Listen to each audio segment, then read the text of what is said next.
will you please help me invite everybody you know. Tell them the show is going to be off the hook tonight on A Mexican Crossing Lines. I'm doing a show about Nathan Phillips and damage control here on A Mexican Crossing Lines with your hosts, Cindy Gomez-Schempp and Duke Gomez-Schempp. You're listening to 88.1 FM, KPPPLP, Fargo Moorhead, where we are adding local color to your airwaves, and where we have recently broadcast a show about Nathan Phillips. Questions about Nathan Phillips, which is all over the media. If you don't know the story, I'll give you a little summary in a second. But first, I wanted to thank all of you who sent me so much information about this story and asked me to talk about it. I honestly didn't want to.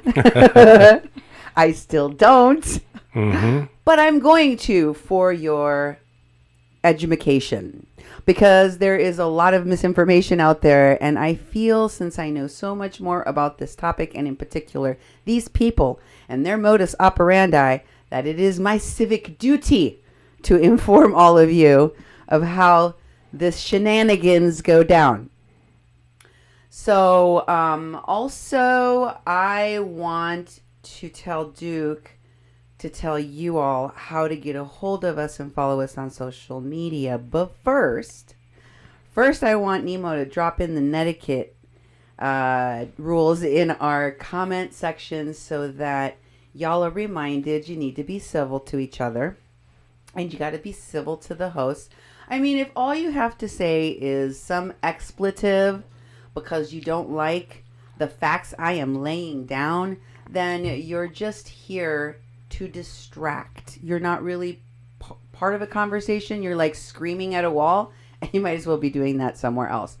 Also, if you call and leave messages on the phone like that, I'm going to listen to them, but I'm probably not going to play them anywhere on the air or share them with other people. So again, it's just kind of like you're not really having a conversation, and I can take criticism. I read all of your comments that tell me that you were very, very, very upset with me for explaining to you the questions that I have, the very valid questions that we all should be asking about what happened at this incident at the Indigenous Peoples March.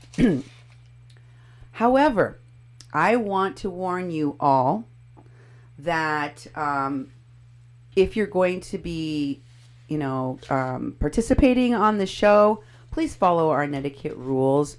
Don't be cussing at each other or at us or at the moderator, because I don't want to need to go get the chancla and deal with y'all.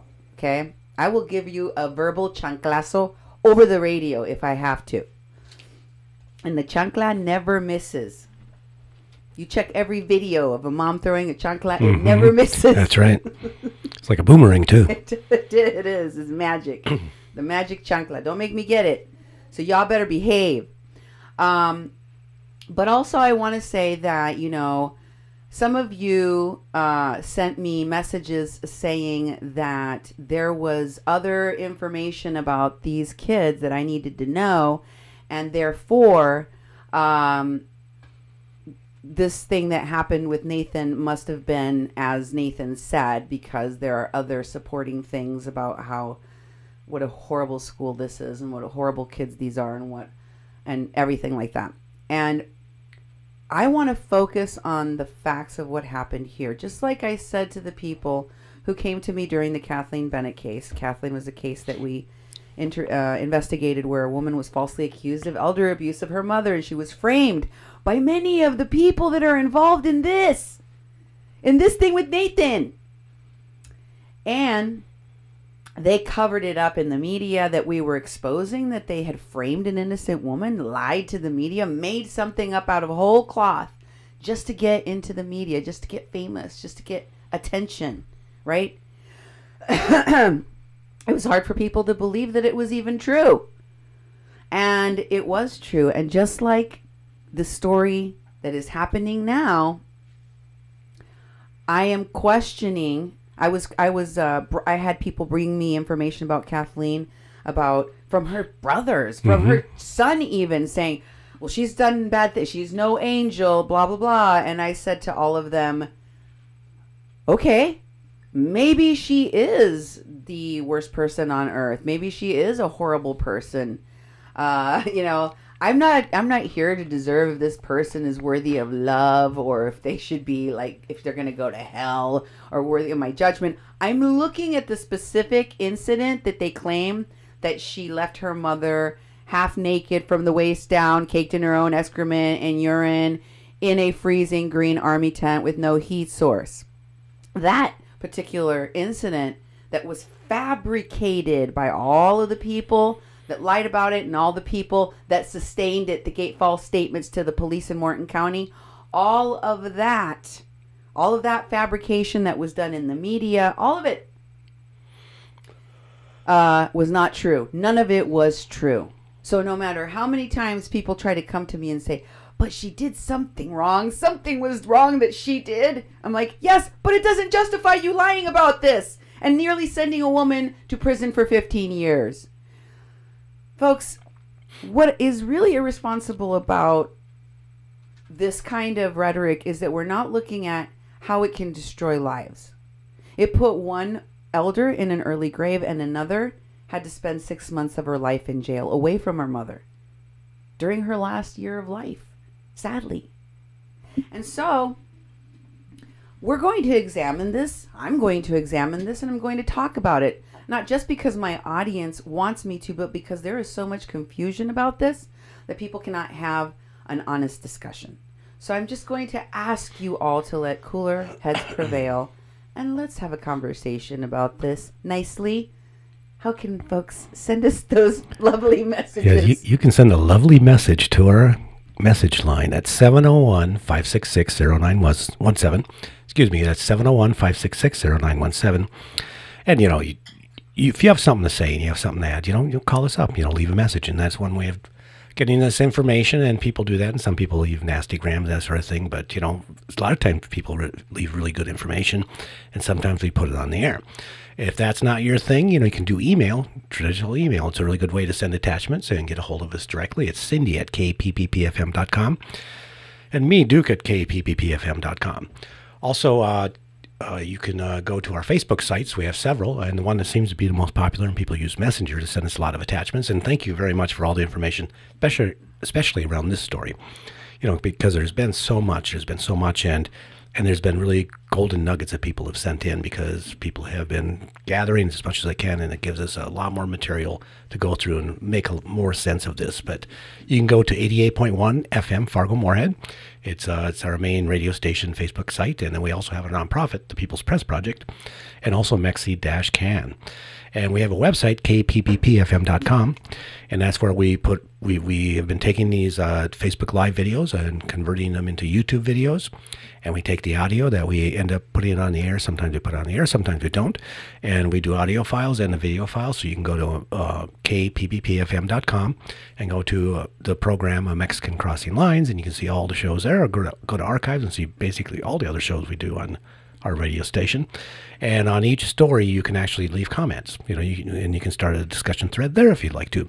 Or there's a traditional contact form where you can actually just contact us directly through email. And so also, hey, when you're at that site, that's our nonprofit radio station site. And we broadcast in the Fargo-Moorhead community, but we're also doing the Facebook Lives, and we're reaching people across the country and internationally. And so we've developed quite a following. So we do the Facebook Lives, and we really appreciate everybody who chimes in, everybody who likes our page, everyone who watches our videos. But on kpppfm.com, you can go to /donate, kpppfm.com/donate, and help support our station. Because we're a nonprofit organization, we're non-commercial, we're community run, and we rely on the community's benevolence and people to contribute to our station so we can pay the tower bill and pay the internet bill and the things we need to actually put these stories on the air. And we'd really appreciate your help. A lot of you have donated over the past years, and we so much appreciate it. And, do us a favor and help support us. I would really appreciate it if you did. don't forget to subscribe to our YouTube channel. Oh, yeah, I forgot about that. YouTube channel is Duke1517. Me, Duke. 1517. It's a channel I started several years ago, and I built it up and have all the permissions to do things. And we haven't started a new channel, but we have a playlist where we put all the Mexican Crossing Lines shows in. So go to Duke1517 and subscribe. And if you want to click the alert bell, then you'll be notified whenever we put a new video up. These videos that we're doing, like the one tonight, the live stream, I'll convert it to YouTube tonight. So it'll be on YouTube later this evening after the show. And then the website will be updated probably tomorrow. So one of the things that I was told, Duke, was that, and several of you sent this to me, along with varying degrees of dismay and hurt, and I won't watch your show ever again, and I'm really? disgusted and mad at you. Oh. And it was a video that was like 5 seconds long, I think, of a girl walking, and you don't see who's chanting or yelling, or you don't get to hear enough of what that chanting and yelling is to know what was said. No recognizable words. And by the way, this is coming to you from a woman that is used to listening to recordings from lawyers that need me to transcribe what they said, to witnesses that I have to transcribe what they said, to working all the way back to college as an intern for a blind man and having to listen and type everything out. So I've had to train myself to listen, in some cases, to horrible recordings, and listen and listen and listen and listen and listen, and I could not understand. There wasn't enough of a snippet of this video to have any recognizable words that just like sound. It was sound like, you know, and then it said, along with this video, that here is a video of the MAGA hat kids harassing a girl at the march. It does not appear that she is in a crowd of people. It does not appear that anyone is touching her or harassing her. She looks to be turning to look in the direction of the noise that doesn't have any words, that you can't tell what it's saying. And so many of you sent it to me as proof of a thing that it does not show proof of. It does not show proof. I showed it to you, right? Yeah, yeah. And you're like, well, that doesn't show what it says on the thing. And I'm like, I know. But this is being sent to me as proof. And what it's really saying, what they're really trying to say to me is that here is the proof that the way that Nathan said things happened is true. That's why you should believe him more. You also sent me a bunch of stories about past things that have happened at the school. Supposedly, I did not check and verify, but again, I ask, what does that have to do with this particular thing? And how does that change any of the questions that I asked about Mr. Phillips? It doesn't. Okay? So, we have to recognize, and I will recognize, I'm listening to what you have to say. I am reading the things that you have to say, but they have nothing to do with what I was talking about.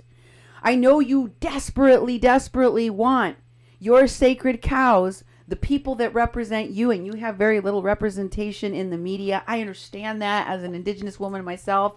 I want more, but I don't want it to be a lie. Do you understand that? It shouldn't be a lie, and it shouldn't be harmful to other people. And in this case, it's both. So if I make a mistake and you show me that I have made a mistake in something I have said, a lot of you wrote me things like, he is an elder. I never said he wasn't an elder. Did I say he wasn't? Did I say he should be disrespected on the basis that he's not an elder? I said there are questions about whether or not he could have served in Vietnam, as he stated multiple times. There are questions I have about what he did and why he did it. And that was what upset so many of you. So I'm going to give you even more detail. Okay? I'm not going to show you. I'm not going to tell you, excuse me. I'm going to show you that this man not only acted with malice of intent toward these kids that others around him did too, and that the media wind tunnel in which they all echo each other are sharing a very similar message that is protecting hate speech by the black Israelites. And how you can say repeatedly, as Nathan and or his allies have been saying over and over again, that he was there to try to defuse the situation, after you are deliberately saying that you're defending hate speech that was being hurled against those students. He said he wanted to use the drum to elevate prayer, to come to bring that sound between the two groups, but he didn't take that sound and try to drown out the noise of the hate speech. No. The kids decided to do cheers to drown out the noise of that hate speech. They didn't confront it. They didn't go fight with them. In fact, I'm going to show you a video in which one of these kids even tries to go and shake the hands of the people that are yelling slurs at them, which they refuse to do. But boy, are those black Israelites chummy with these people. Mm-hmm. I told you that they said, that's our elder. And I'm going to show you everything else they said in that video too, so you can see it goes beyond that. I'm going to show you the statements of Nathan defending the black Israelites in their words, and how you can be defending the hate speech, the horrible, misogynistic, homophobic, racist,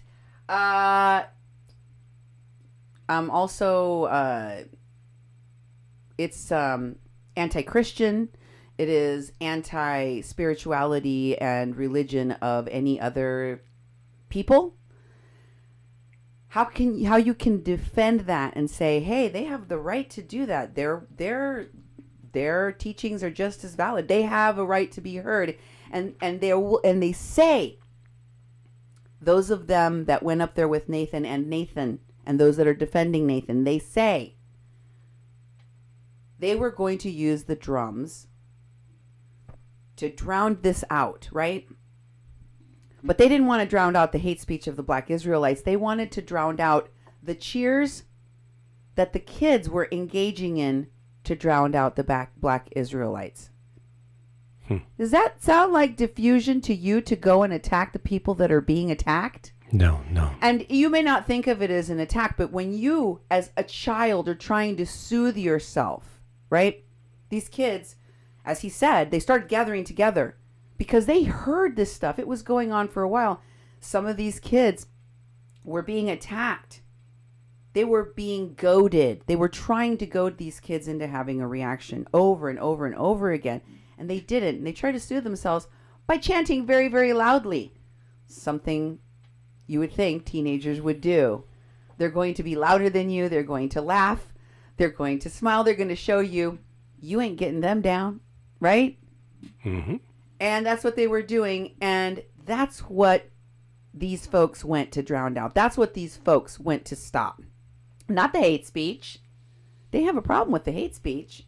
They defended the hate speech. And they defended it over and over again. I'm going to show you that. And I want someone to explain to me, any of you who were so upset the other day, I want one of you to explain to me how you defend the hate speech. You defend hate speech just because it's coming out of a black body? Because that's not right. Your thoughts, Duke? Well, this it's been really interesting how people react. And it reminds me of, we went to Standing Rock 5 times or so and did a lot of reporting. And I started to develop these, upholding these people as heroes. And as time went on, we started seeing frauds. And I'm like, oh, no, not him. Oh, no, not her. And it's like these people I looked up to and believed in all the information they were saying. And then when we started getting the Kathleen Bennett case, started seeing all these people who were frauds and phonies. And it was really difficult for me to accept that. I think people are going through the same sort of case here because, Nathan Phillips is up there and he's, been in the community. He's done all these different things. And when there was things that didn't seem right, things were not right. Some of the things he was saying and some of the things in the situation. In fact, once we started seeing the videos from all angles, what he was saying and what actually happened weren't true. We had to start saying something, and people started saying something across the country. All sorts of people were pointing out, oh, wait a minute, this isn't actually connecting in the way that it's being explained. And what did come out from all those videos was a hate speech from the Black Israelites, and hours of it, and their abusiveness and the things they were doing and things they were saying to people and where they were. They were off quite a ways in their own little section they had there. You start seeing that, and you see these leaders explain them away, and explain that wasn't the problem, was these kids. It gives you that perspective, and we have to keep on talking about it because it didn't stop. It didn't stop. Nathan Phillips didn't say, well, I let people think I was a Vietnam vet, and I really wasn't, and we'll show you more about that there's proof that he never was. And we have his record, and we'll put it right here on the screen for you to actually look at. And then he's never ratcheted back. And he keeps on saying the same things that are not true. And people are getting mad at you for saying something about that. It's not just you. We're talking thousands of people across this country that are following this news and producing news about it. And they're showing these indiscrepancies and things that aren't true. And he's still out there and is still being used to promote this idea. And this idea that, Native people are oppressed and are hated. This is doing nothing to try to do what they say it's supposed to do, is to heal, racial relationships and deal with racism. This is doing nothing. This is making it worse. Do you remember when you told me about a story where a woman in town here in Fargo, I think, said that she had been robbed? Her store had been, or her business was robbed or something. Yeah. And she said that it was racists that did it. And how did she prove, or what was she trying to say? That it was a kebab house. This woman was found tied in the kebab house, set on fire, and a swastika carved into her belly.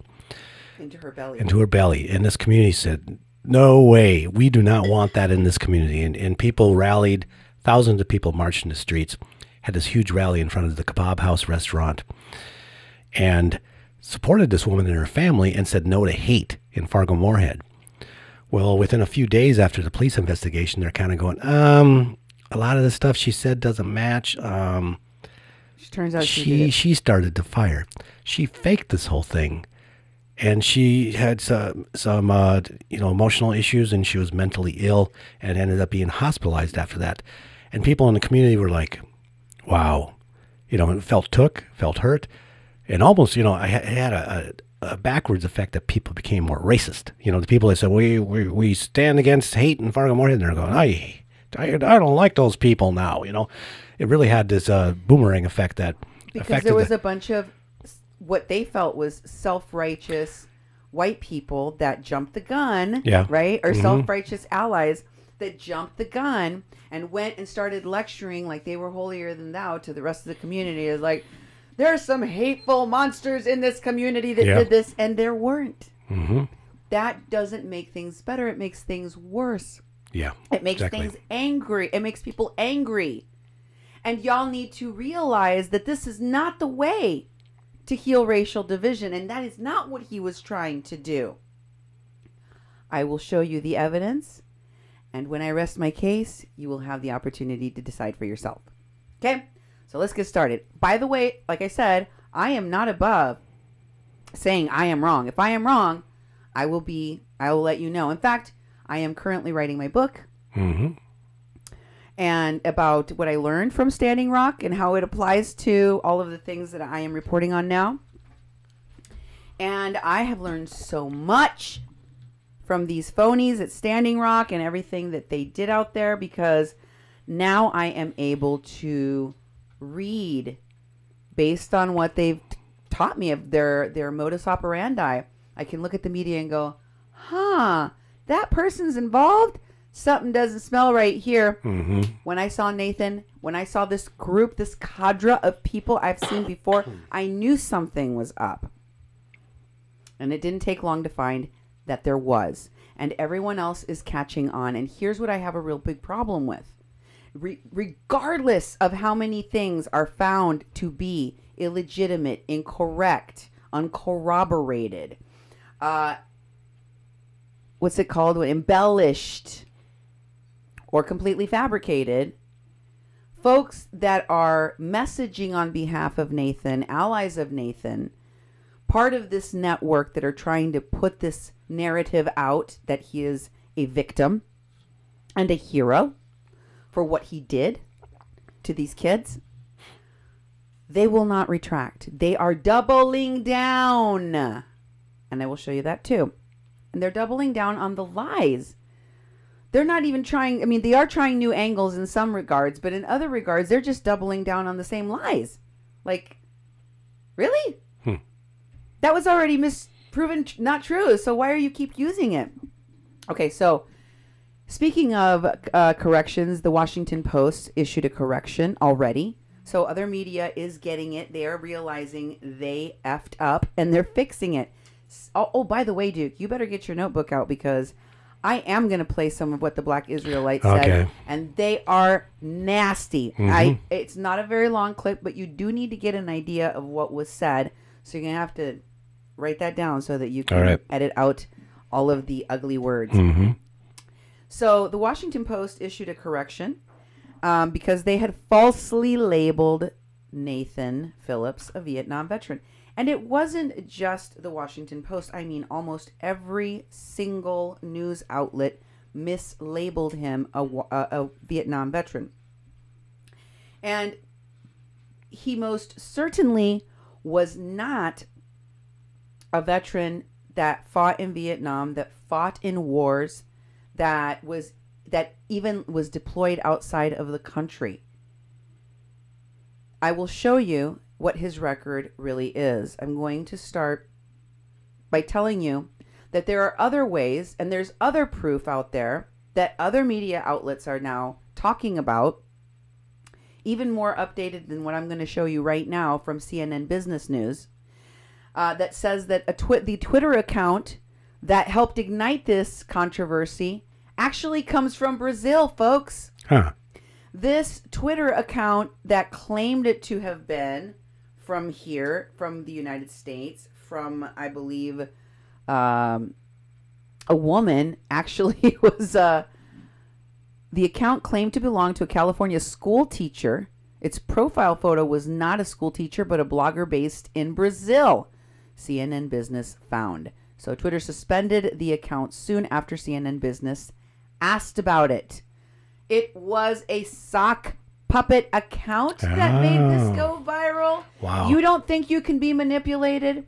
But see, you don't know. I've seen the markings all over this stuff before. So I am telling you, there is evidence and proof. And today, Duke, I have found out that there were more than one account. There was more than one account that was suspended. So there are multiple ways in which your emotions are being manipulated. Another is just with outright lies. Some of the lies, there are all over the internet. And I think I'm going to have a sampling of some of those things here on my show today. But they're all over the internet, completely false, doctored screenshots claiming to be the mother of the boy that was standing directly in front of Nathan Phillips, saying that she wished that the pioneers had given away more blankets with smallpox. Wow. Which was not a statement of hers. It was doctored. It was taken from someone else's Twitter account, a dude's Twitter account, but nobody bothers to check. Right? Nobody bothers to check. And when it is shared from some of the leadership, including the people that were there with him, from pages of the people that were live streaming from there, from pages of the people that are his friends, of course, everyone automatically shares the lies because they think, Well, Doug McLean wouldn't be sending around a fake post, would he? He was right there. Chase Iron Eyes wouldn't be sharing fake stuff, would he? He was right there. Raymond Kingfisher wouldn't be sharing fake stuff, would he? I mean, he was right there. Why would Alvaro Andrade, the guy in the red aim hat, I found him. Oh, yeah. Why would Alvaro Andrade, one of the people drumming right next to Phillips that was yelling, go back to Europe to the kids? Why would that guy? Do you know? Why would he? I don't know. Why would they spread the fake stuff? Why would they be the ones spreading fake info? You could just look in Snopes and see that this woman didn't say that. But these are the people that are sharing these kinds of posts. And so, of course, some of you then send these things to me and say, look, this proves you're wrong, Cindy, you're wrong. No, it proves that you don't Google things. It proves that you guys don't check beyond the surface. It proves that you're not vetting your information before going after someone based on your emotion. I'm asking you to think with your head, not with your heart. So let me show you the records that were put out, by the way, by a man named Don Shipley and shared on a Twitter. Oh, shoot, I forgot to write that one down. Anyway, doesn't matter. The full video of Don Shipley's is available on YouTube, and Nemo, you can share the comments in the comments, that link. But I will not be showing you that video here today. I will just be showing you some of the screen captures of his record that were shared by Mr. Shipley, which show conclusively that Mr. Phillips, whose birth name was not Phillips, that was the name he got when he was adopted, he enlisted with this other name that he does not go by now. Here it is. He enlisted under Nathaniel Richard Stannard. His adopted name was Nathaniel Phillips. And you can see he was discharged from service. Okay? Yeah, and his dates of service were May 20th, 1972 to November 3rd, 1972, and all the way to 1974 to 1976. Mm-hmm. So 72 to 76. So he was in the service, mm-hmm. and he was discharged as a private. As a private. The same rank that he went in as. He went in as. Okay, so the next thing is that it shows you. That was just a close-up that shows that he was discharged as a private. So what was he in? He was a basic electrician. He did receive one decoration as an expert rifle badge. Mm-hmm. Here is the place where he was separated from service at. It was in El Toro, California. Where did he enter? In Topeka, Kansas. Okay. So far, all stateside. No mm-hmm. going to wars. He's fixing refrigerators. He's in mm-hmm. Topeka. He's in California. Yep. This next one will show you a little bit more detail of he's spending basically 2 days as a rifleman. That's it. Next, we have what he did. Reefer Mech stands for refrigerator mechanic. Mm-hmm. Okay? He was a refrigerator mechanic. He fixed refrigerators, which is great. I mean, people are proud of whatever they do in service. But don't have to make up that you went to war, that you were, abused mm-hmm. by the war machine. Yeah. Next, you have the fact that he went AWOL 3 times. El Toro. Mm-hmm. El Toro. Must not have liked to be there very much. Yeah, I guess not. He wanted to go. So he did go to the brig. He spent some time in the brig for being AWOL. And is that the last one? That's it. This shows the times that he was AWOL in red, so you can see him a little bit quicker and easier. But let me show you this idea, because a lot of you are defending what he has said, what he has allowed to happen. When I prayed in Catholic school, we said the creed, as you know, Duke, it's he pecado mucho de pensamiento, palabra, obra y omisión. He pecado mucho de pensamiento, palabra, obra y omisión. When you ask for forgiveness for God for your sins, you ask for all the different kinds of sins, right? In thought, in word, in deed, and in my omissions. That means lies, because that is a form of sinning. Lying is sinning. Just for you that don't know, right? Omissions are wrong too. That's right. That's right. And I'm going to show you that it wasn't an omission, because a lot of you have said, well, somebody misreported. Somebody called him a veteran. I know how they play that game. I told you a lot of these people do that. Ed Higgins said that he was a sniper shooter or something that. And then later on, he basically admitted that he was on cocaine and got caught, and they kicked him out from boot camp. And but he was hanging out with the vets, and he wanted everyone to think he was a vet. And he didn't correct people that walked. When he called me on the phone, I still have the recording. He said, I was a Marine. He didn't tell me I got kicked out of basic for doing drugs. So, he wanted me to believe that he had this stellar record of service. So does Evan Duke. So does a lot of these folks, which is why I question it. I was never so upset about people stealing valor until now, because y'all are using it to elevate yourselves into these positions of fame and fortune based off of this embellishment, based off of lies. So I have a problem with that. Yes, I do. And I think everyone should, because when people honestly serve, that is a great honor in and of itself. You don't have to make anything up. Yeah. Most people don't serve, right? Yep. It's a rare thing when someone does serve. You should just take the props for that and move along. You don't need to embellish. But here's a clip of where it said, and he's quoted in an article as saying that can you scroll up a little bit? It says right there, it's highlighted in blue, as you can see. It says, Phillips also described coming back to the U.S. How did he come back to the U.S. when he was in Topeka, Kansas, and California? He described coming back to the U.S. as a veteran of the Vietnam era. People called me a baby killer, and a hippie girl spit on me. He didn't just say he came back stateside from wherever he was at serving his country, but it wasn't here.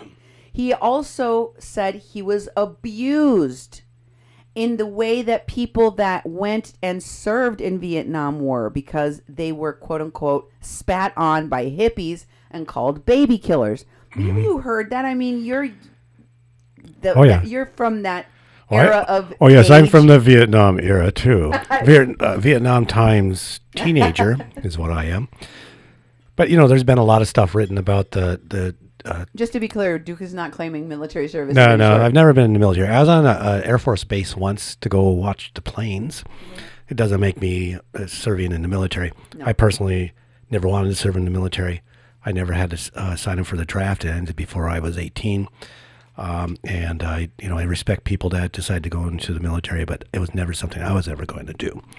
But there was during the Vietnam times, there was this talk of the vets being spit on, and there's been a lot. That was a thing that was made up. People actually probably started doing it after it was made up. But it was put out there that the Vietnam vets were being spat on when they came back to the United States. And that was a lie.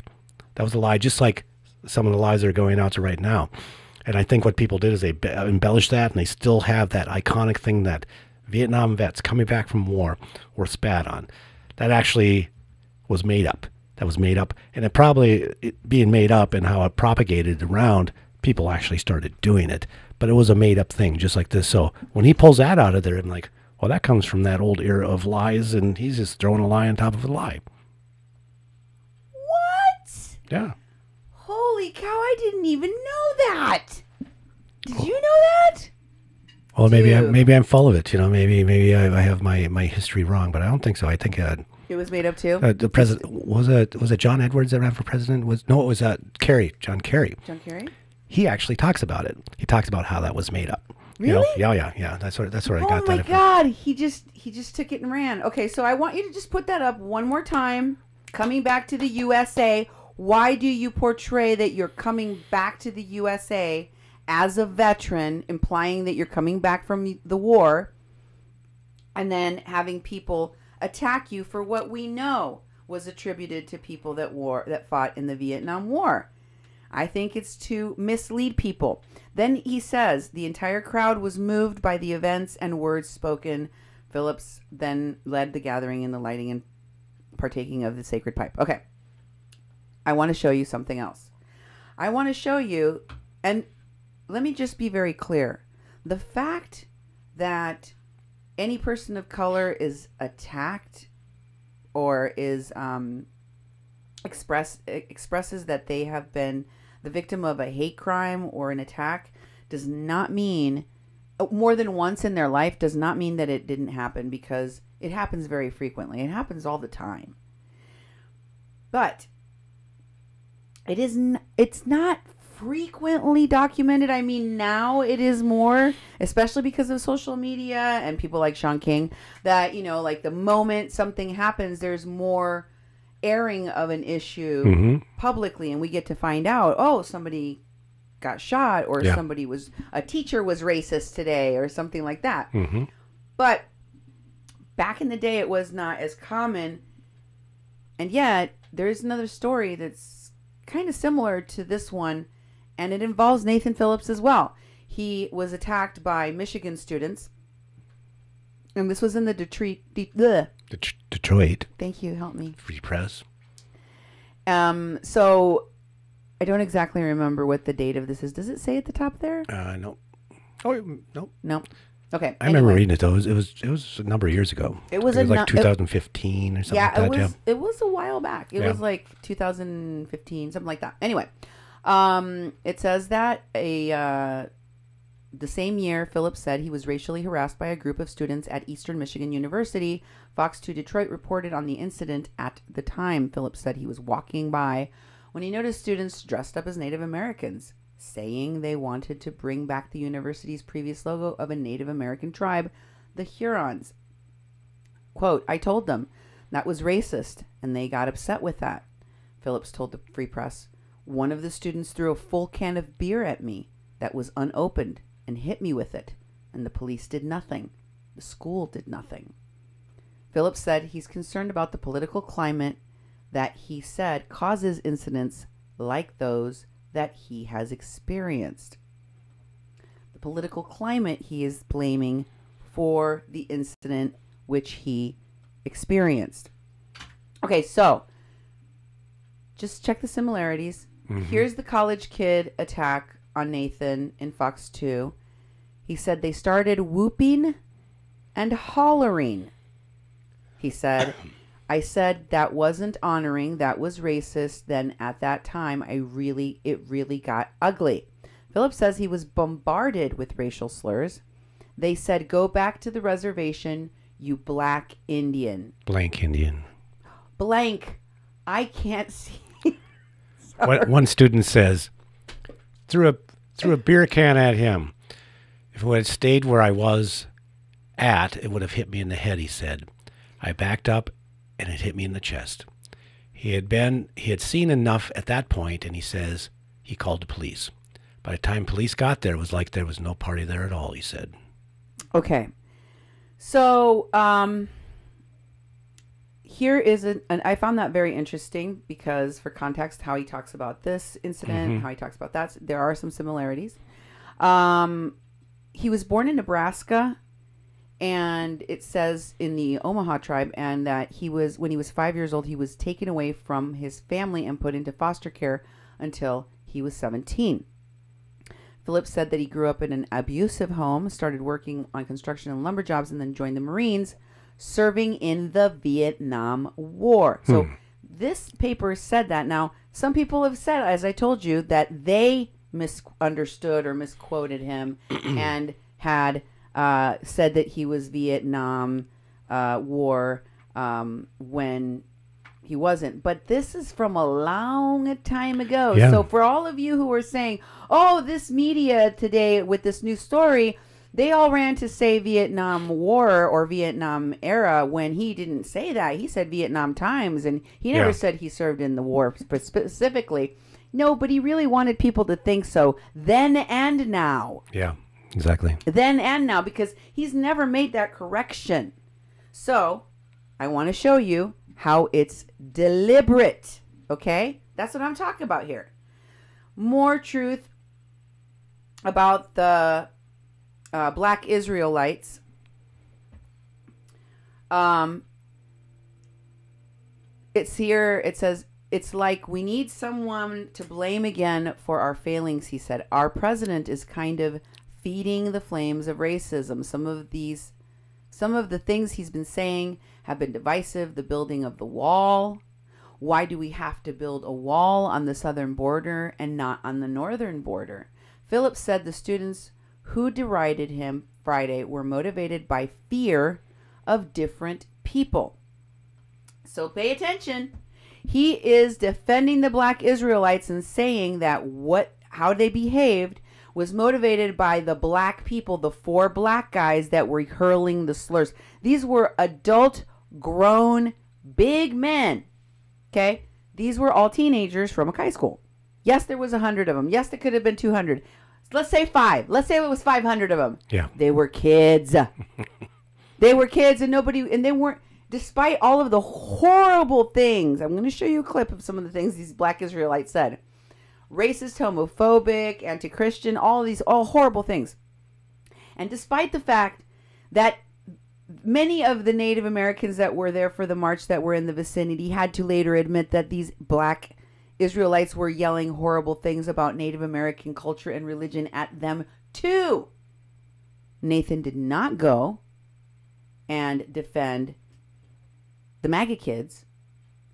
He defended these Black Israelites. And this is the quote. He said, the Black Israelites, they were saying some harsh things. Would you call those things harsh, Duke? Oh, I call them violent. And hateful. Racist, hateful, violent, threatening, homophobic. He calls it harsh. Yeah. Harsh. Look at the way he expresses himself about the words and actions of the Black Israelites. And then we'll compare them to the way that he talks about the Catholic school kids who chanted. Some of you sent me messages saying they did a haka, and that is a cultural appropriation, and that is mocking of the Native American man, the Native American elder Nathan Phillips, and Native Americans in the march.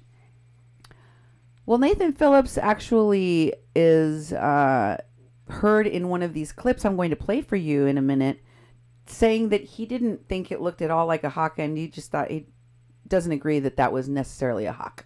Okay? Okay. So for all of you who are saying that, even Nathan doesn't think that. He was not like, oh, that was a haka, so I'm offended by that. No.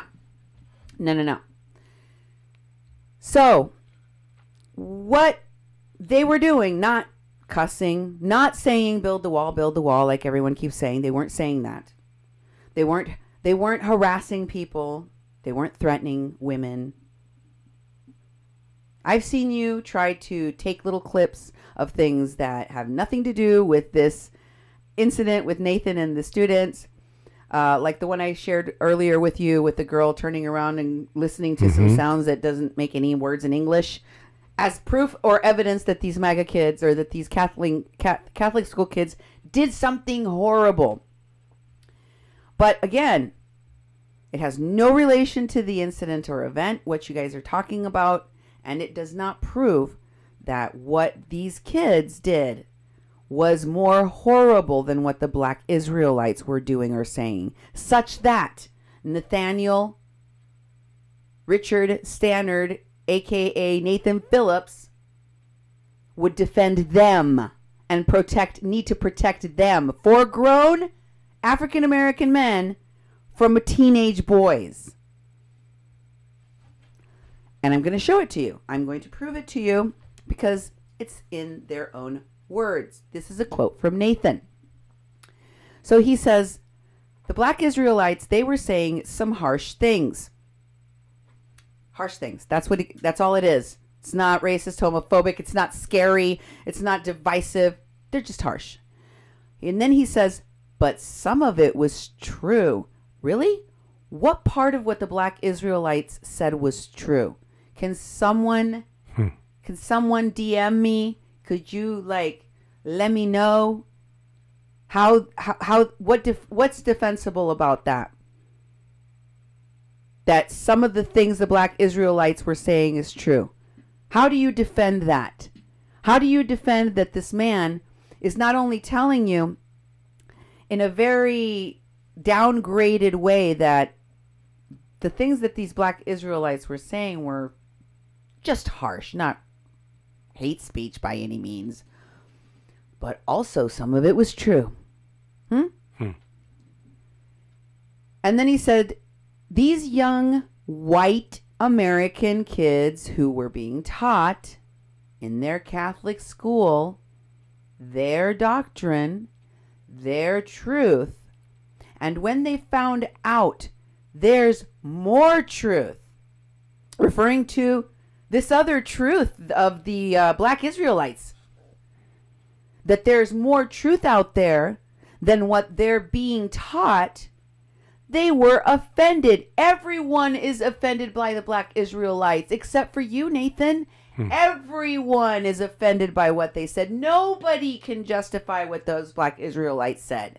And anybody that is trying or saying that Nathan had the right to go and defend the free speech, protect the bodies of 4 grown African American men against the school chanting and cheering of teenagers is crazy. I'm sorry. That's crazy talk. You don't make any sense. Don't make any sense. The first thing that you do as adults is protect the kids in the vicinity, not run to protect the adults. Just because they're the same color as you, and especially not if they're being racist and hateful and homophobic. Okay? You don't do that. The opposite of what you do. That is the opposite of what you do. Okay. And then here is the lynch mob mentality statement. Listen to him. This is now what he's saying about the MAGA kids. This is their greatest crime, that they were wearing MAGA hats. And I've heard a lot of this too. I've heard a lot of this, okay? The MAGA hat is the new Ku Klux Klan outfit. Yeah. It's the new Klan outfit. People that wear the MAGA hat are being racist by virtue of wearing the MAGA hat. People that are wearing a MAGA hat should be aware that they are offending people. People that are wearing a MAGA hat should expect, if they go to some place where there's going to be a lot of black and brown people and they go in a large group and a lot of them are wearing MAGA hats, they should know, they ought to know that they're going to be perceived on the level of the Klan. They're going to be perceived as dangerous. If that's true, if that is the case, then every Trump rally is basically that. Yep, okay? Exactly. Mm-hmm. Because it's full of people wearing MAGA stuff, right? Mm-hmm. I know that it is triggering for people to see that there is a president that openly espouses that there are good people amongst those that are Nazis. That has really given the racists in this country carte blanche to be as disgusting as possible. But that, and ascribing the same thing as being hateful, as being dangerous, like the Black Israelites were actually being, as they were taunting these kids that are kids. Don't forget that part. They don't have the same level of maturity as the adults, is what I'm saying. I'm not saying that kids should have the right to do whatever the hell they want. If they're being asshats, then they should be called on the carpet for it. I am the last person that will give you a pass because of your age. If you need to be educated about history, if you need to be educated about the history of racism that you are perpetrating out of ignorance, I will be the first to educate you. But these kids were not doing that. They were trying to drown out racism, hatred, homophobia, the only way they knew how. They didn't have a drum. Right? So they were singing their own chants. They were singing their own make noise, be happy, lift up, right? Drown out that ugliness. What is it that they do against this other hate group that hates homosexuals too? The other hate group? The Fred Phillips group. Yeah. What's his name? Westboro Baptist Church. Yeah. What do people do? You've seen this hate group, the Westboro Baptist Church. Yeah. They come to town. They start spewing their hate speech, much like these. They get on megaphones. They want to incite violence. They're looking for a fight. They want to goad people into responding to them and reacting. And they even go so far as to go to veterans' funerals and scream hateful, homophobic things at people. How do people respond to that? Well, most people, when they came to town here, which they've come a couple times, first time they came, our strategy was to ignore them because they thrive on the press. Right. They thrive on the violence coming back at them.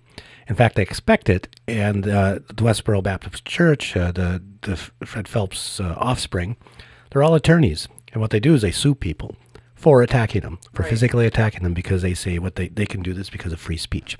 But they spew all sorts of hateful stuff, and they show up at funerals and really do inappropriate things. And what people have done is that they've tried to shield them from, like at the funeral, a bunch of bikers came up and they did a big shield of bikes to keep them separate from the families who are grieving, because they're blaming these deaths in the military on that God kills these soldiers because of homosexuality, so, and they're just a bizarre group, but they egg people on. They expect people to come back at them and be violent, and they thrive on that sort of interaction of hatred because they're hate spewers, so they've been doing their thing for a long time.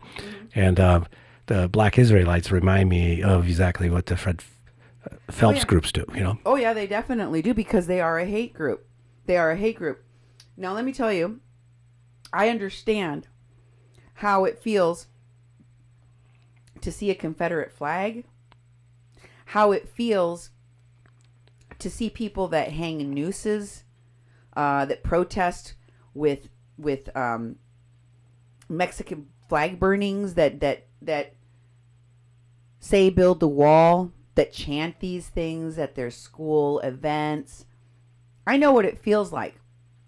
It doesn't feel good. And you know what? I always am more leery that hate crimes are growing. They're on the rise, and they're getting more and more physically confrontational. So I am always thankful when I see something like that in my midst and nobody gets hurt and there's not a confrontation and everyone walks away. Do I wish that there was more enforcement against hate crimes? Yes. Do I feel like the neighbor down the street that has the Confederate flag is committing a hate crime against me?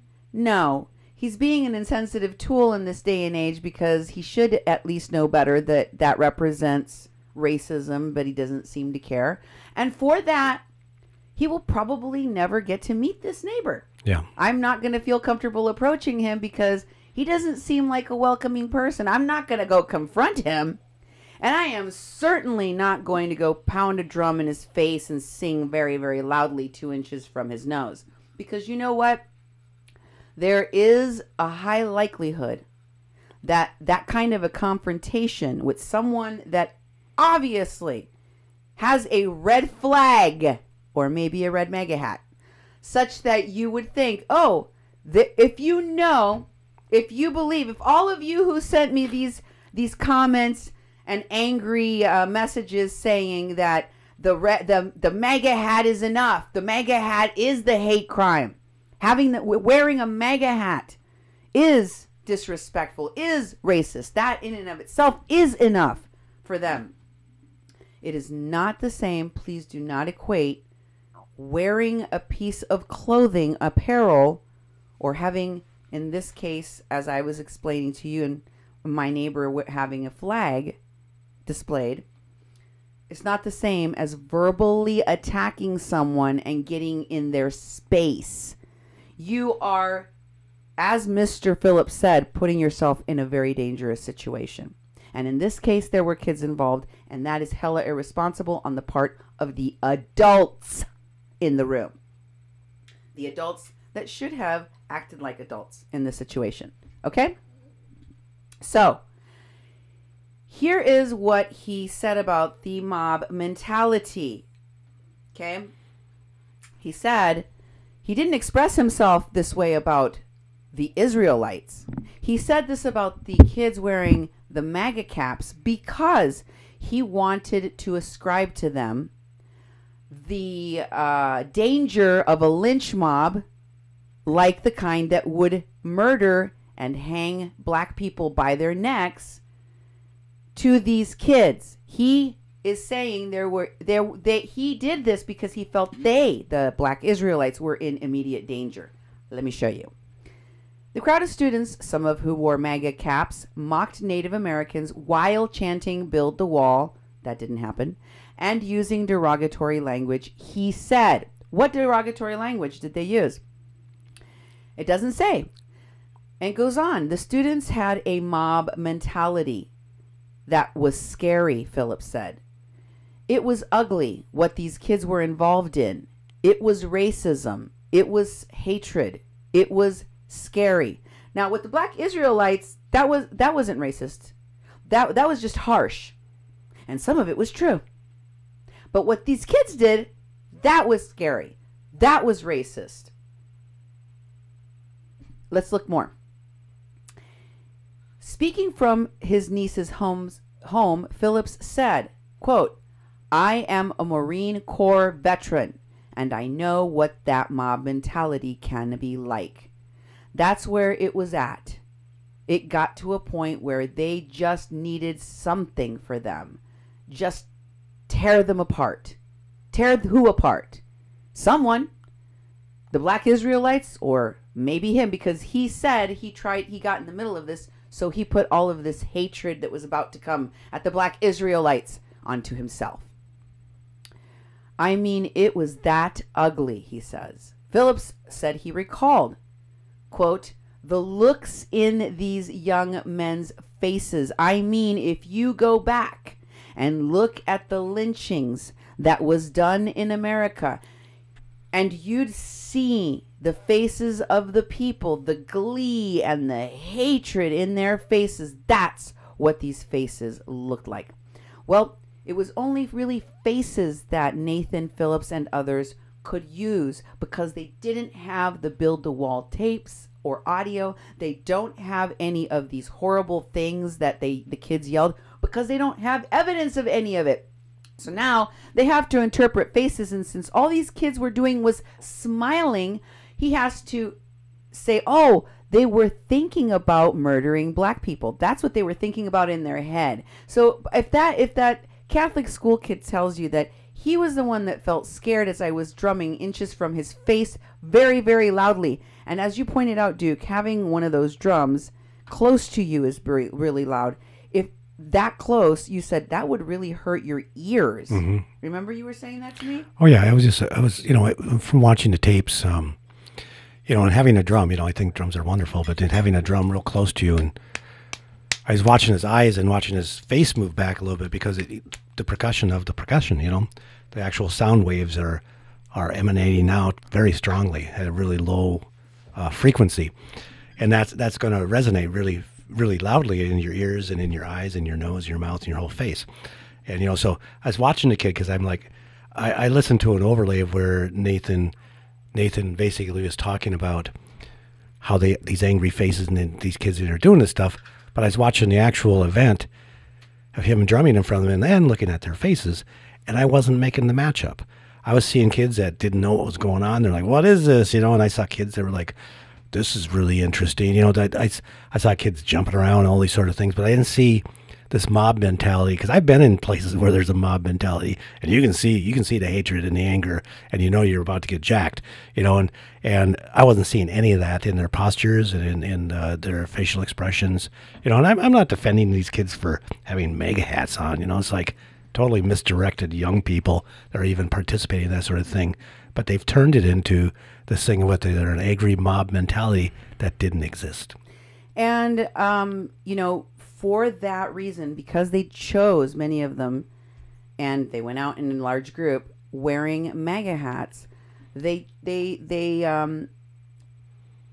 going to be viewed a certain way, and this is how you are viewed. If you are a MAGA hat wearing teen, you're going to be looked at like, that's probably not the friendliest and most open-minded person. And so people are going to make assumptions about you, but it's the same thing that would happen if I saw you wearing Crocs. I would make assumptions about you. Not very good ones, by the way, but if I saw you wearing Crocs, I'd be like, I know a lot about you and none of it's good. Mm-hmm. So, like any kind of fashion statement, some of them might make me think that you're super rich. If I saw you wearing Yeezys, I would say that you are stupid and rich, and possibly self-loathing. There's a lot of assumptions that you make on the basis of that. And what the punishment for that is that you isolate yourself as kids. You isolate yourself as people. And what's more important to you? For people to know that you're a Trump supporter, even if you know that it has such an ugly connotation because of what he has stood for, what he has said? Or is it more important to you to defend that kind of hatred because you're upset at what the libtards don't understand about him? Right? I think it's sad on both sides of the equation here. I think it's very, very sad that folks entrench themselves into a position and that, this can be the outcome. And for those kids, I would say to them, learn a lesson from this, not to put yourself in those kinds of vulnerable situations. Be very careful.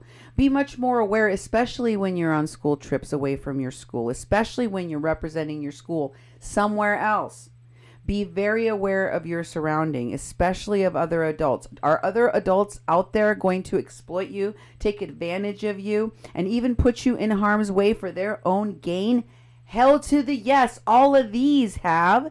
They had no problem with it, and they are doubling down on that. They're continuing with that. Did we get through the whole thing, or did we? Let's go back to it. Okay, Phillips recalls. Oh, yeah, we did. Okay, now, I want you to see how he refers to these kids. He never refers to the Black Israelites or what they said as being something disgusting, something that needed to be silenced, something that needed to be stopped, a form of hate speech, a kind of hate crime, harassing these kids the way they were, threatening them. He never talked negatively. He says they said something harsh. That's it. But here's how he expresses himself in comparison. Let's look for comparison to these kids. What did he say about the kids? He says, but then the crowd of mostly male students turned their anger toward Phillips. I saw most of these kids laughing. Did we watch different videos? Did we? No. And then it says, There was that moment when I realized, this is a quote from Phillips, okay? Quote, there was a moment when I realized I've put myself between beast and prey. And the beast was the kids. And their prey was the black Israelites. He says, these young men were beastly.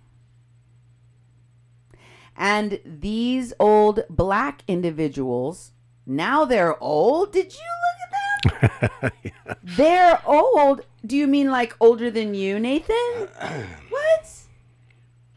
They looked like pretty young folks in comparison to Nathan, at least.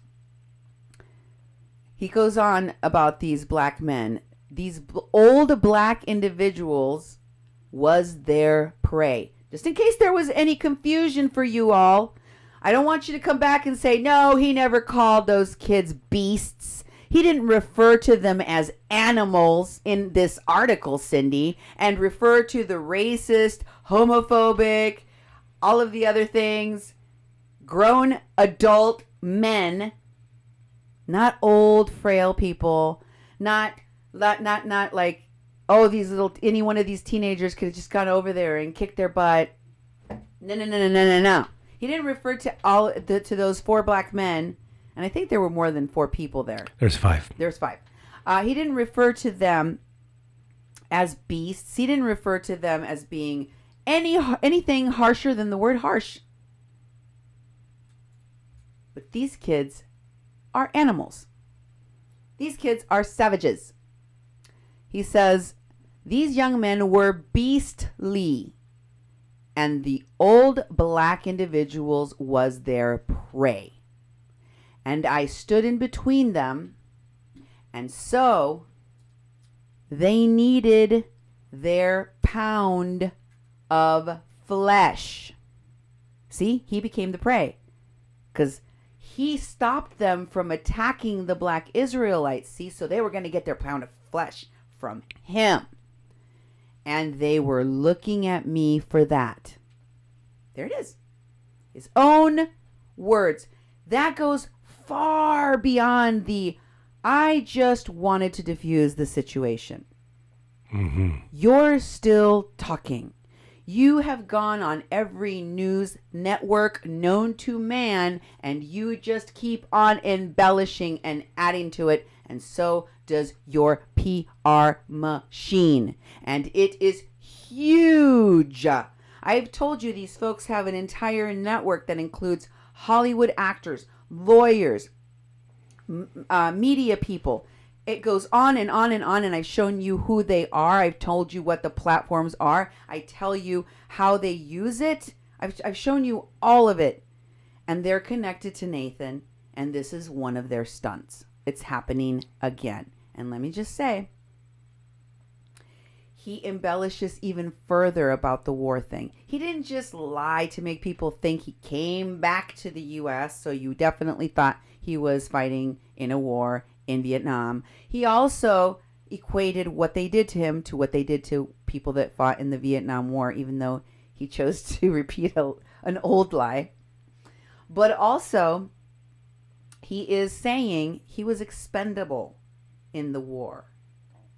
He was expendable. He's now talking about how these kids, or, that he's expendable in this situation.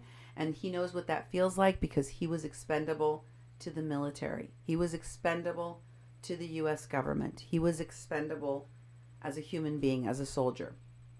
So it says, dude, could you read that, baby? Yeah, I'll make it a little bit bigger so I can read it. I'd appreciate it. Just a gray area? According to his direct quote with News Maven, yes, he uses the same terminology, but he also extends it to the Marine Corps times, sounding like a period in his life. Nathan Phillips, thank you for your support. I could do some more prayers. Honestly, I'm still scared. I'm still feeling vulnerable. I'm not going to back down. Those young people from that school, that song was a prayer for their future and my children's future. We're facing critical times, and we've got to make choices, and there are going to be some hard choices. I'm not a chief or anything, but I feel like at the moment it was for me to do what I've always said for a long time, that I am expendable. You know, when I was in Vietnam times and when I was in the Marine Corps times, that was what I was. I was expendable. Expendable to corporate greed, you know. In all wars, especially the ones that are going down for the oil, you know, we're fighting against the pipelines. Now that we're at a point where we've all drawn a line, we got to stand that line, all of us. What else does it say? We have received a lot of questions about Nathan Phillips' actual service, but until his military records come back, the best we could do is to look for his signature in a digital reference library known as the Internet. In a Forms article, it states that Mr. Phillips was placed in a foster home as a child and later joined the Marines and served in Vietnam. However, this was not a direct quote from Nathan Phillips. This seems to reference a Detroit Free Press article which emphasized Phillips' life story. Yes, which I just showed you. Which we just covered. Right. So, once again, he talks about the fact that he was expendable. Okay? So, now I'm going to go to that video, but I want to emphasize a few things. I want you to listen. Okay? I'm going to play this video for you. And the first minute of this video that you are about to hear is going to have the Black Israelites, and you're going to hear what they say. You're going to hear some of the horrible things they were saying to these kids that they wanted to drown out with their cheers and with their laughter and with their celebration. And in the first minute and a half is that, okay? Then in the second half of this video, at around 1 minute and 31 seconds in, you're going to hear one of the Black Israelites say, "That's right. Here come Gant. Here come Gant. Here come Gant." Over and over and over again. Gant is one way of saying sorcerer or shaman. Okay, I will link to you a page that talks more about Gant for those of you who don't know.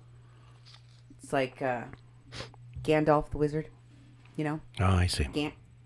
So they're calling Nathan Gant. And they are talking about Nathan, okay? Also, I want you to pay attention in this video how Marcus Frejo, a.k.a. Chief Keezy MC, which I featured on my show yesterday, which I showed you, is also an entertainer. He's a rapper. The guy with the handlebar mustache and the glasses that's pounding the drum next to Phillips. That dude. I'm going to show you that Keezy MC in this video, as he walks by the Black Israelites, he gets very close to them. He looks into the camera, I believe. The guy with the aim hat, Alvaro Andrade, talks to the Black Israelites as he passes. He talks right at them. They talk at him. But not in the way that he is going to talk to these kids in this video. Not the way that he yells at these kids. And I'm not sure if it's actually in this video or the next one I'm going to show you. But you'll see the way that Alvaro Andrade talks to these kids. And then he goes, the Black Israelite says, "Look at Gant in our plant. He came to the rescue." The Black Israelites are acknowledging out loud that Gant, a.k.a. Nathan, is in their plan and that he has come to their rescue. Here come Gant in our plan. He came to the rescue. Listen for it. Then they say, "Our elder, right there." Remember I told you they called him their elder? Our elder, right there. So they're friendly with him. He's friendly with them. They're friendly with each other, you see. He says, The Black Israelite later says at around 2 minutes and 30 seconds in, y'all better not touch him. Now they're chanting, they're yelling, they're screaming at the kids because he is now standing in front of them at this point, beating his drum very close to their face, and they're saying, y'all better not touch him. Y'all better not touch him. Now let me ask you something. Because I don't think most of you have actually had that experience. A lot of people will tell you that they love drumming. A lot of people will tell you that when they hear drumming, they think it's like one of the coolest things, or when you hear a Native American singing, like, the way that they sing. It's really beautiful, and they love to hear it. But what I can also tell you is it is super loud, right? Mm-hmm. Most of the time, this is an acoustic instrument. This is not amplified, right? So it has to be done loud so that it can project, right? So the instrument itself is very loud. Out of all of the instruments that exist, aside maybe from the brass, I don't know if there is anything that is louder than the drums, right? Mm-hmm. Okay? And if you are playing the drums, if you're one of the people that plays the drums, typically you need to protect your ears. You have to wear ear protection. Because over time, this can cause hearing loss because it is so loud. All right? And in addition to that, the way that the Indians sing, they project very, very loudly. They can project their voice when they're singing, especially when they're singing along with the drums, because their voices have to carry the song over the drumming. I have been next to people drumming like that with the hand drum and listened to them, and I wouldn't put myself that close to the instrument. Most of them, when they're playing, don't hold up their drum over here or right next to their own ear or right next to someone's face, right? You hold it a little bit away from you because it's pretty loud, right? So how many of you have ever had somebody drumming that close? Watch the video and see how close it is. That close to your face, and somebody singing that close to your mouth, to your face, right? I want to know how many of you have had that kind of experience. If you haven't, I suggest that you try to find a similarly sized drum like that. And then, even without the singing, go bang it in someone's face and see how that feels for you and for the other person. And then come back and talk to me about whether or not it feels like an aggression. Come back and talk to me about whether that feels like it's diffusing the situation, as he says. As all of these adult, grown people that I call his hype men and women that I showed you that were around him are inclined to do. Which is to excuse what he did as diffusing, as a prayer to God, and as a way of protecting the Black Israelites from harm.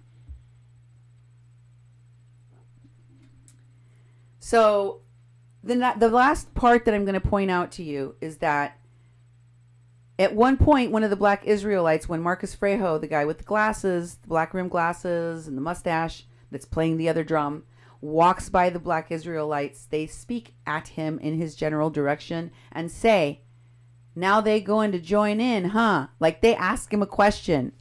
So because the kids, rather than reacting negatively, start joining in the dancing and the singing of the drum and the beat of the drum and the chanting and jumping. And they go, now they going to join in, huh? Like it kind of perplexes them. And then they go, Gant, Gant, Gant, Gant. Like they're trying to explain what Gant is doing over there. Nathan Phillips with his drum. Gant, the word for shaman or sorcerer. They go, Gant, put that thing down. He put the thing down. Gant calmed all these spirits down. It's spiritual. They're talking about the drumming. It's spiritual. They're talking about the singing. Gant, what is he doing? He's calming the demons, they say. The demonic. Gant calmed all these spirits down. The black Israelites are referring to the children's as demonic spirits that Gant, Nathan Phillips, is calming down. He's Gant in our plan. He came to the rescue. Listen for yourselves.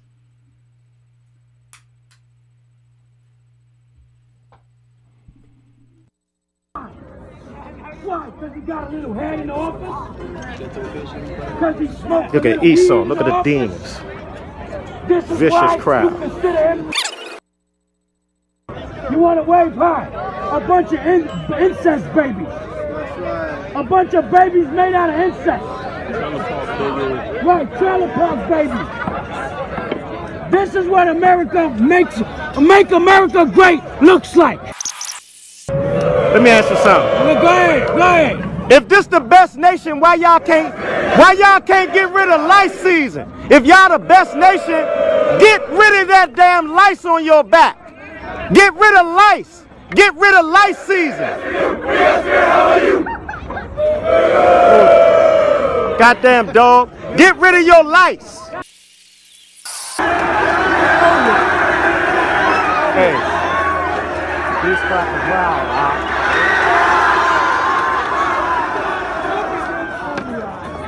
Look at this foolie. Get no more than one person that he said the Hebrew life. Look at this head. You serious? put him wrong. Hey, listen. Come. See how much they respect you, Israel? Look all of them. All these Americans. Go ahead, what you say? That's right. Here come Gad. Here come Gad. Here come Gad. Look at our Make America Great Again hats. Look at the hats. Look at the hats. We ain't taking. Look, we not taking. Look at Gad. That's right, Gad. Look at Gad.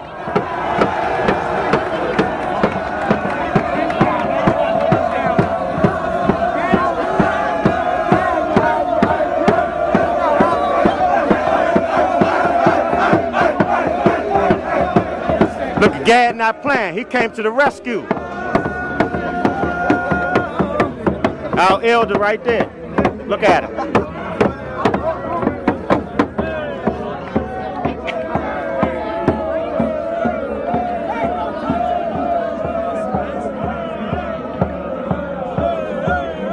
Yeah, y'all better not touch him. Y'all better not touch him.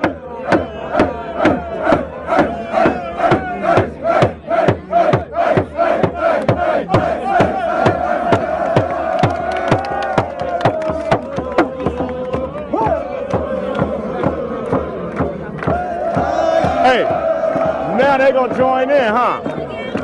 No, Gad put that thing down, don't he? Gad, he calm all these spirits right down. Gad's serious with it, ain't he? Gad's serious with it. He calm all these spirits right down. It's spiritual right there. He calm all these spirits down. That's right.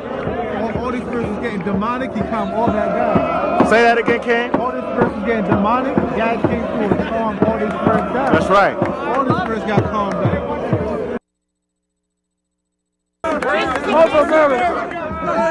I don't shake your hand. Look, y'all step back, man. Just step back a little bit. I don't shake your hand. We respect the dialogue. Just step back. Keep y'all distance, man. Yo, if I had, when you went to shake my hand, if I had a bounty in my hand, I would throw it at you like Trump. I go like this to you.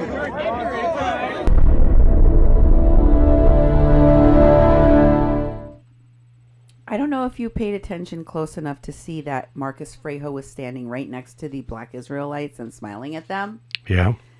They asked him, did you, now they're going to join in with him, huh? And they tell him, oh, Gant is he's calming their demonic spirits. He's He's calming them.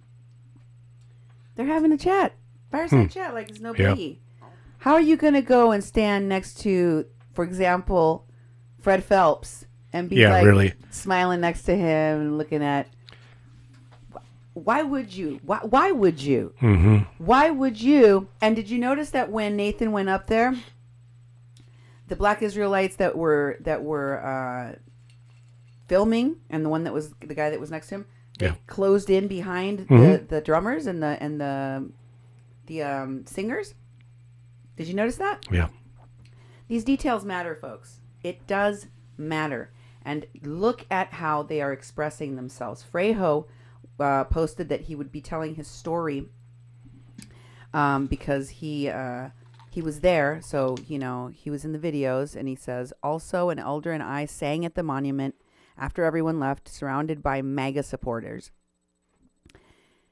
There's a story to how that transpired. It's deeper than MAGA youth supporters being demeaning. I'll write my story of this later when I have more time after this Women's March. We'll be singing on the side somewhere at the Women's March in support and solidarity. But then later, he posted this story. And if you go down to the bottom, I'm not going to read all of this flowery mumbo jumbo about love and all this other crap, because I don't believe that they were being diffusing. I don't believe that they were being... None of that. None of that. None of it. If you had ears and you stood anywhere near those Black Israelites and heard what they were saying, there's no way that you would, put up with what they said. So it says, can you read? Yes, this paragraph right here. Uh-huh. Then all of a sudden, this mob of youth from the Covington Catholic... Then all of a sudden, this mob of youth from the Covington Catholic High School make their onto the steps overlooking the African American brothers and start heckling them with loud MAGA chants. And I quickly realized what's going on. Look how it's characterized. They were school chants, but they're MAGA chants. Yeah. What does that even mean? I don't know. Loud MAGA chants, and I quickly realized what's going on when the white bro next to me says they're wearing MAGA hats and shirts. So that's the MAGA hats and shirts was his indicator of what's going on. His eyeballs and his ears were no help to him, apparently. At that moment, I'm looking for my bro, Nim, because I know he has his drum, and I thought I want to go over there and stand in solidarity with the brothers and just sing. Then I see Nim, and he happened to be right by Nathan, and Nim hands Nathan his drum so he could sing.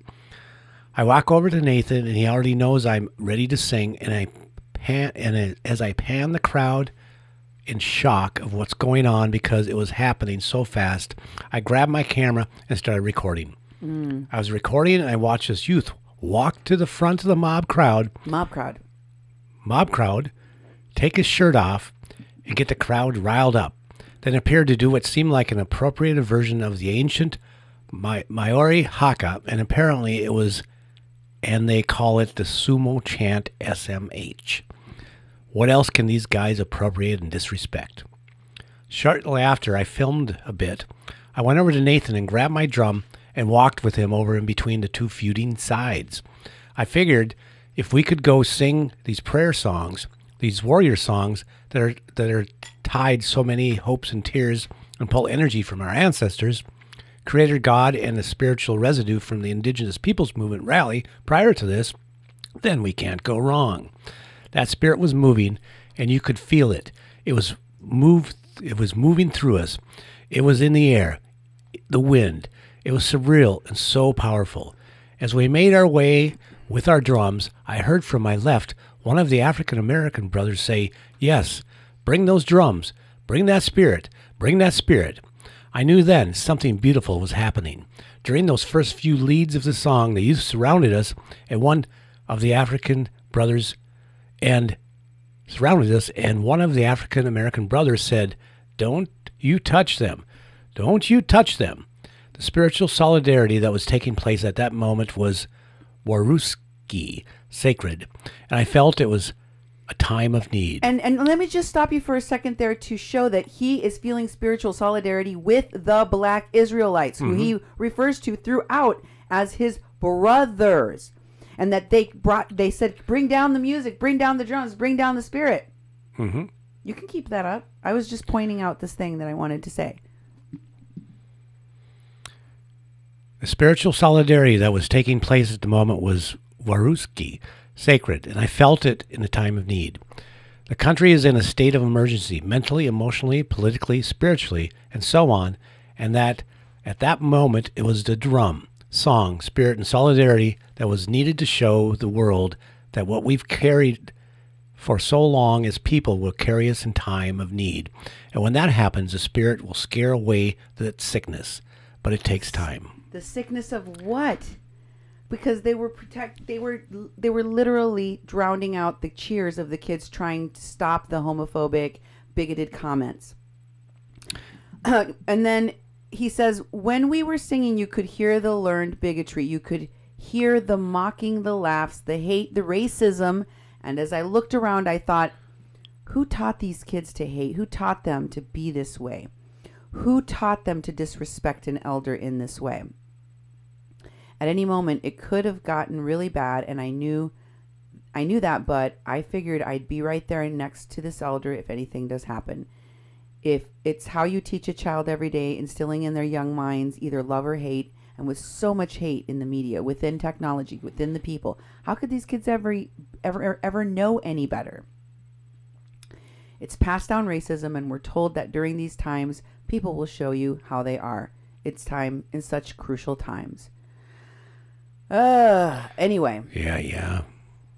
So anyway, he keeps going on. I just wanted to make it very clear and keep going. Okay. He keeps going on, and I just wanted to show people from that section how he is definitely with the brothers of the Black Israelites, and he is against very clearly. And it sounded like they were working in tandem. They said, "Bring the drums, brother. Yeah. Come on down." And he was talking to them. So he confirms in here that they were chatting. So if you keep on scrolling, you'll find that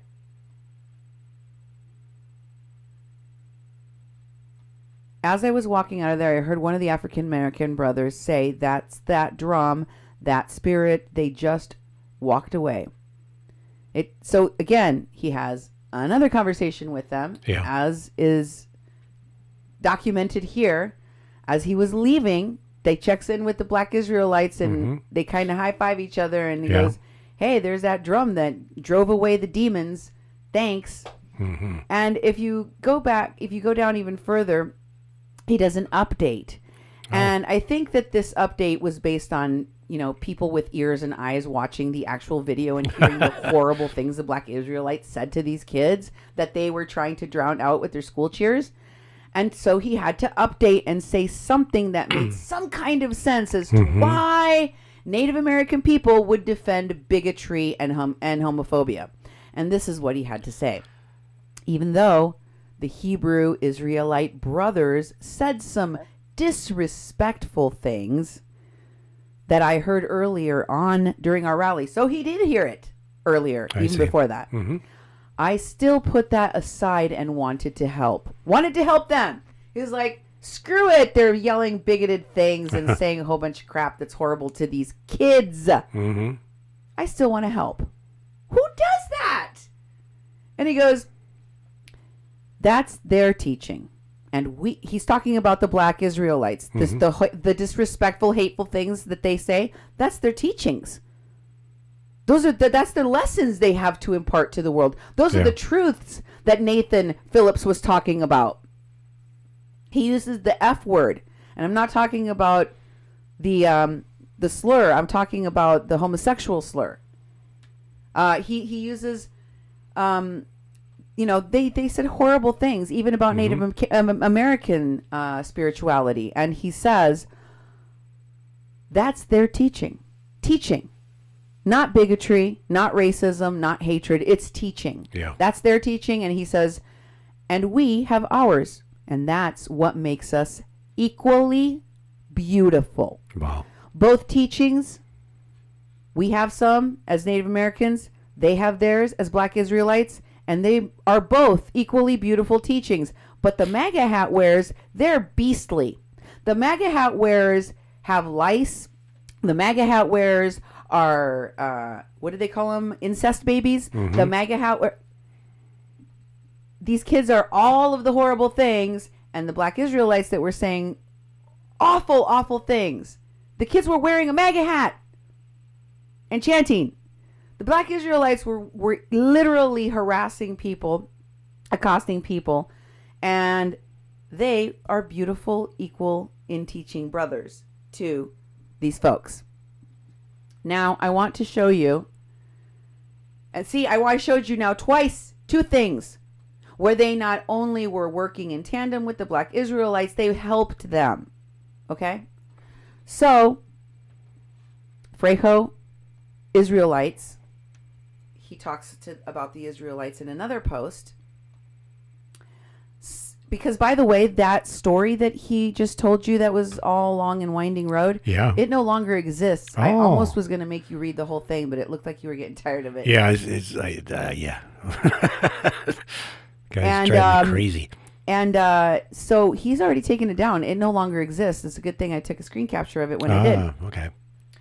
But I guess maybe he got a lot of flack for defending the Black Israelites the way he did, and he doesn't really want that evidence out there in the world because it looks horrible that you would defend hate speech of that sort for any reason, even after you heard it and acknowledged in writing that you heard it and didn't care. So this is what he had to say after he deleted that story. Okay. Go ahead and read it. Yes, this is Marcus Frejo.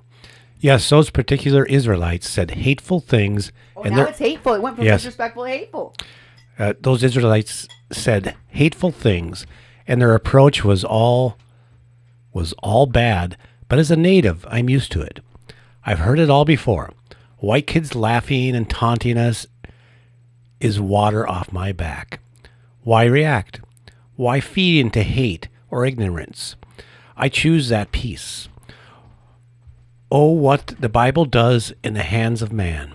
But then again, our own people will sacrifice each other in the same manner, and in the end, the enemy wins. Okay.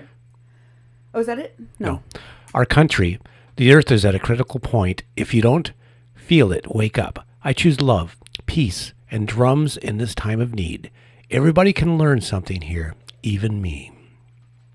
Boy, what happened to him from... Did you understand what that said?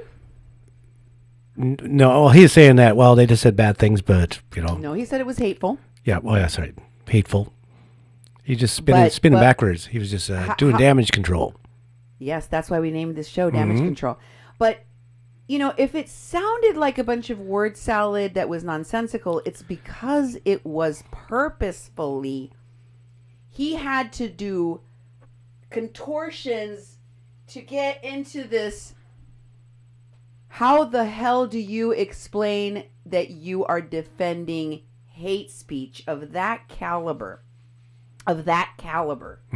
Okay? The kind of hate speech that I gave you a small sample of that was hurled against these kids who did not take the bait. They did not respond in kind.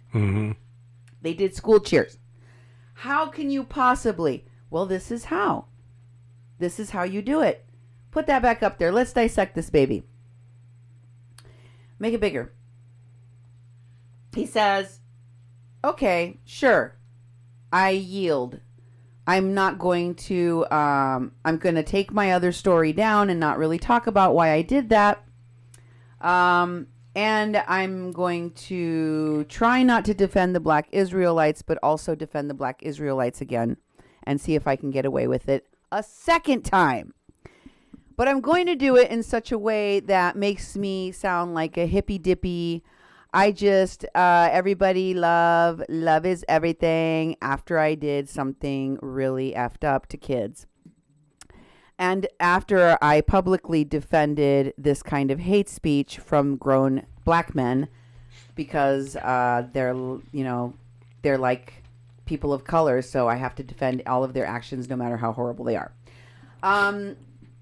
And he said he did it like this. Yes, he says it was hateful things that they said. He upgraded it from disrespectful to hateful. So he gave you that. And their approach was, bad. But he's used to it. He's used to being attacked by black Israelites. No, that's not what he's referring to. He makes it very clear. He's used to being insulted, oppressed, abused. He's used to hearing all that horrible hate speech that the black Israelites were hurling at the white kids from white people. Yeah. It's white kids laughing and taunting us. So other people in the past, not related to these kids, other white kids, other white people have done this to him in the past. So he's used to it. To him, the hate speech of the black Israelites wasn't,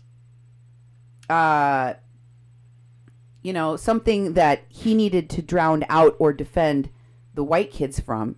No, he needed to defend them from the white kids because that's what they share in common, the black Israelites and him. That's what they share in common, see? The experience of white people doing bad to them. Never mind that these kids didn't really do anything. If you're upset at the fact that he defended hate and the black Israelites against children, then you should remember that for every time that the black Israelites or Marcus Frejo and Nathan Phillips engage in attacking white children in this way, white children have done a bunch of more horrible things to people of color. So it's not even Steven. It's not even Steven. Like they really should get a pass to do more things like this and get away with it without you saying a peep, because honestly, white people have done a lot more harm already. Yeah. So there. that is the most ridiculous things. Y'all already done a bunch of white people do bad things all the time. So yeah, I'm used to it. Excuse me? So it's okay that the black Israelites were saying using hate speech on children because other white people have used hate speech before. Wow. What? Excuse me? Yeah. Okay, now let's take apart the next cockamamie thing that he says here. Then he says, why react? Because it's hate speech. You couldn't stand seeing a MAGA hat, but you had no problem even though you heard the hate speech of the black Israelites and listening to them. And then he says, why feed into hate or ignorance? Well, why did you, Marcus? Yeah, why exactly. didn't you just get the hell out of there and not get involved in the situation or make it worse or now defend black Israelites for their hate speech? Huh? El que por su gusto es buey, hasta la yunta lame. That's what I think. Or, as we also say, lo pendejo se paga parte. He said, I chose that piece. No, you're choosing to run from your responsibility and what you participated in. You just thought you were going to have a perfect PR moment, but when it backfired on you, and it backfired quickly, you started to have to backtrack and clean up. He says, oh, what the Bible does in the hands of men.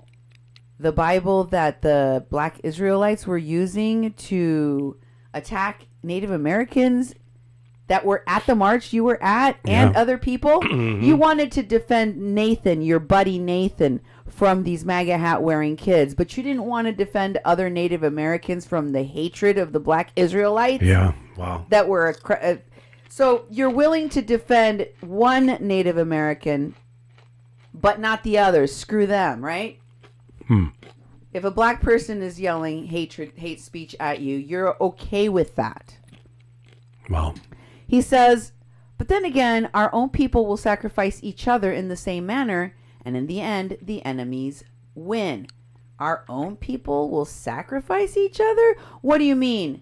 Do you mean people are holding you accountable for this nonsense? Yep. And they want you to say that what Mr. Phillips did was wrong and possibly apologize and stop this nonsense?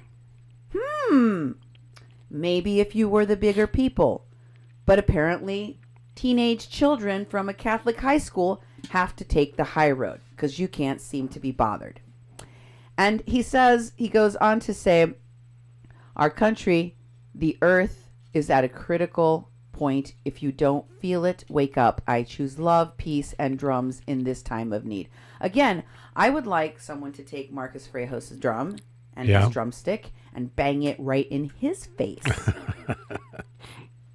You don't have to wear a MAGA hat or anything. Just bang that drum right in his face. Don't know him, never met him. And talk in his face and sing in his face as close as Nathan was singing to this kid. Make sure you brush your teeth when you do it, but it don't matter. You just need to sing like the way that Native Americans project their voice when they're singing over a drum. And tell me you don't find that offensive for someone to do that doesn't know you. Tell me you don't feel like that's some form of threat. After you've tried it. Try it first. Okay, so I wanted to show you, I just wanted to give you a sample. He is Keezy IMC, the DJ. Here's one of his posts where he is doing a song, a video. Here he is with another DJ, DJ Cool Herc. I think that's the guy that was the black guy right in front of Nathan, that was backing up with the green beanie on. Okay. That was videotaping the incident that took place. So the person that just so happened to be right there to videotape when Nathan started walking up to the kids before he got all the way up there in front of the kids is a guy that is a DJ that hangs out with Keezy IMC. Huh. Okay? Nice. And lots of the people that were there were rappers and musicians and singers that he performs with and is obviously friends with and has been for a while. In addition to that, other people, it wasn't just Native Americans at the Native American March. And also, I wanted to show you that Raymond Kingfisher, someone I featured in my previous show, was with Keezy IMC and Nathan. And you can see that he's there in the middle in the black and the brown cap. And then the mustachioed guy over here, obviously with the white hat and the black rimmed glasses, is Keezy IMC. And then there's Nathan. Wow. Here's a picture of the Democracy, or this is a video, excuse me, from Democracy Now! In which Mr. Phillips, again, now, I told you he went all over the media. He has not stopped, and he is still doubling down on the danger these kids pose that he was protecting the Black Israel people from. Listen closely to how he expresses himself about these kids. And they got into a mob mentality. That's what a lot of other people have described it as. And Nathan, standing on the side. Yes. And Nathan Phillips, the Black Israelites, you're saying that there were at some point as many as 200 of the youths from Kentucky. The size of the group of the Black Israelites that you saw, and also why you decided then to try to come between them? When it got to about 200 youth, and the screaming and the hollerings, and the images were the same images that I seen in pictures of youth, young white people surrounding a black youth trying to eat at a counter. The same faces that were on the crowds of those youth at the D.C. was the same faces of the youth that were surrounding the young black woman who was trying to get an education, and the scorns and the scowls that were on the pictures there. And the same pictures of when you see pictures of lynchings, the same faces on the folks that were doing the lynchings. That's what these young people's faces looked like. They were angry. They were... They got to a point where it was scary.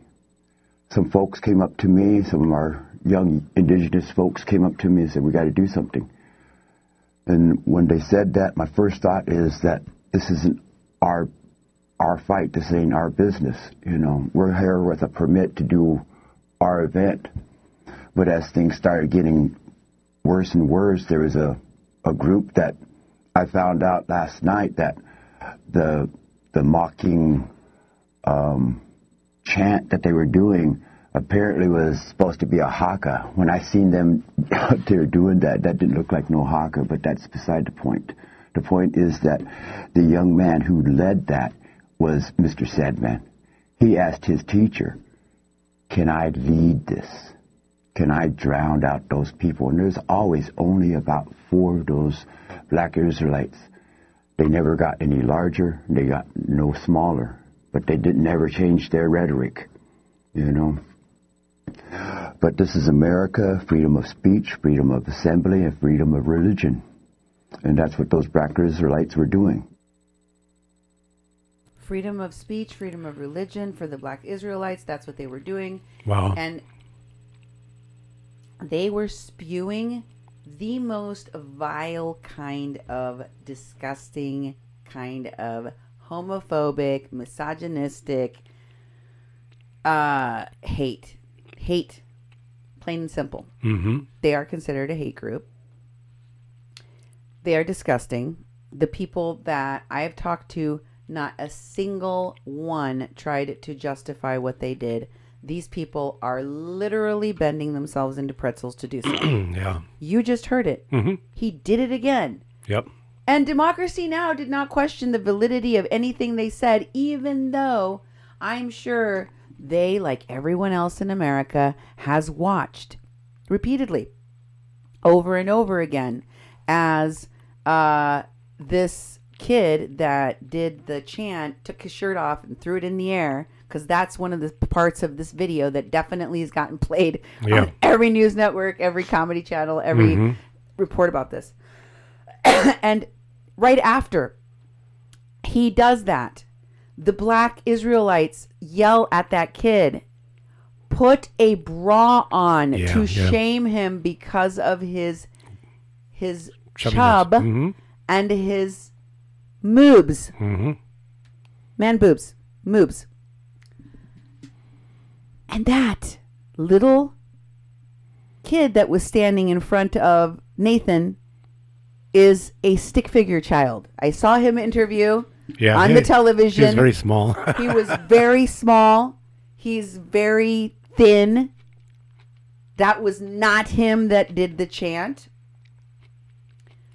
The kids asked for, and an adult chaperone agreed that they could use their cheers from school to drown out the hate speech of those black Israelites, but not Mr. Phillips. No, he felt that the better thing would be to go and stand inches from the face of this child and bang his drum as loudly as he could and sing as loudly as he could and be surrounded by his friends that were saying things out loud so that they would definitely get into the recordings like, what a mob, this is mob mentality. And then attack the kids and say, how old are you guys? Like 16 or something? Yeah. As if to make it appear that they're doing something wrong when all of a sudden they're just like, whoa, what's going on? This Native Americans came over and started banging their drums in our faces and singing and standing inches from your face menacingly. So here is the conversations that are going on out there that a lot of you think may be organic. Who knows? Maybe they are. But I feel are sort of, telling in terms of how people that are Native American have been messaging about this. And here is Travis Harden. He said he would have been there. Travis is one of the people that went, and he posted saying this. Duke, would you? It was good to see Nathan and sing with him again. But he didn't seem to be the Nathan I've known since camp because his daughter wasn't there.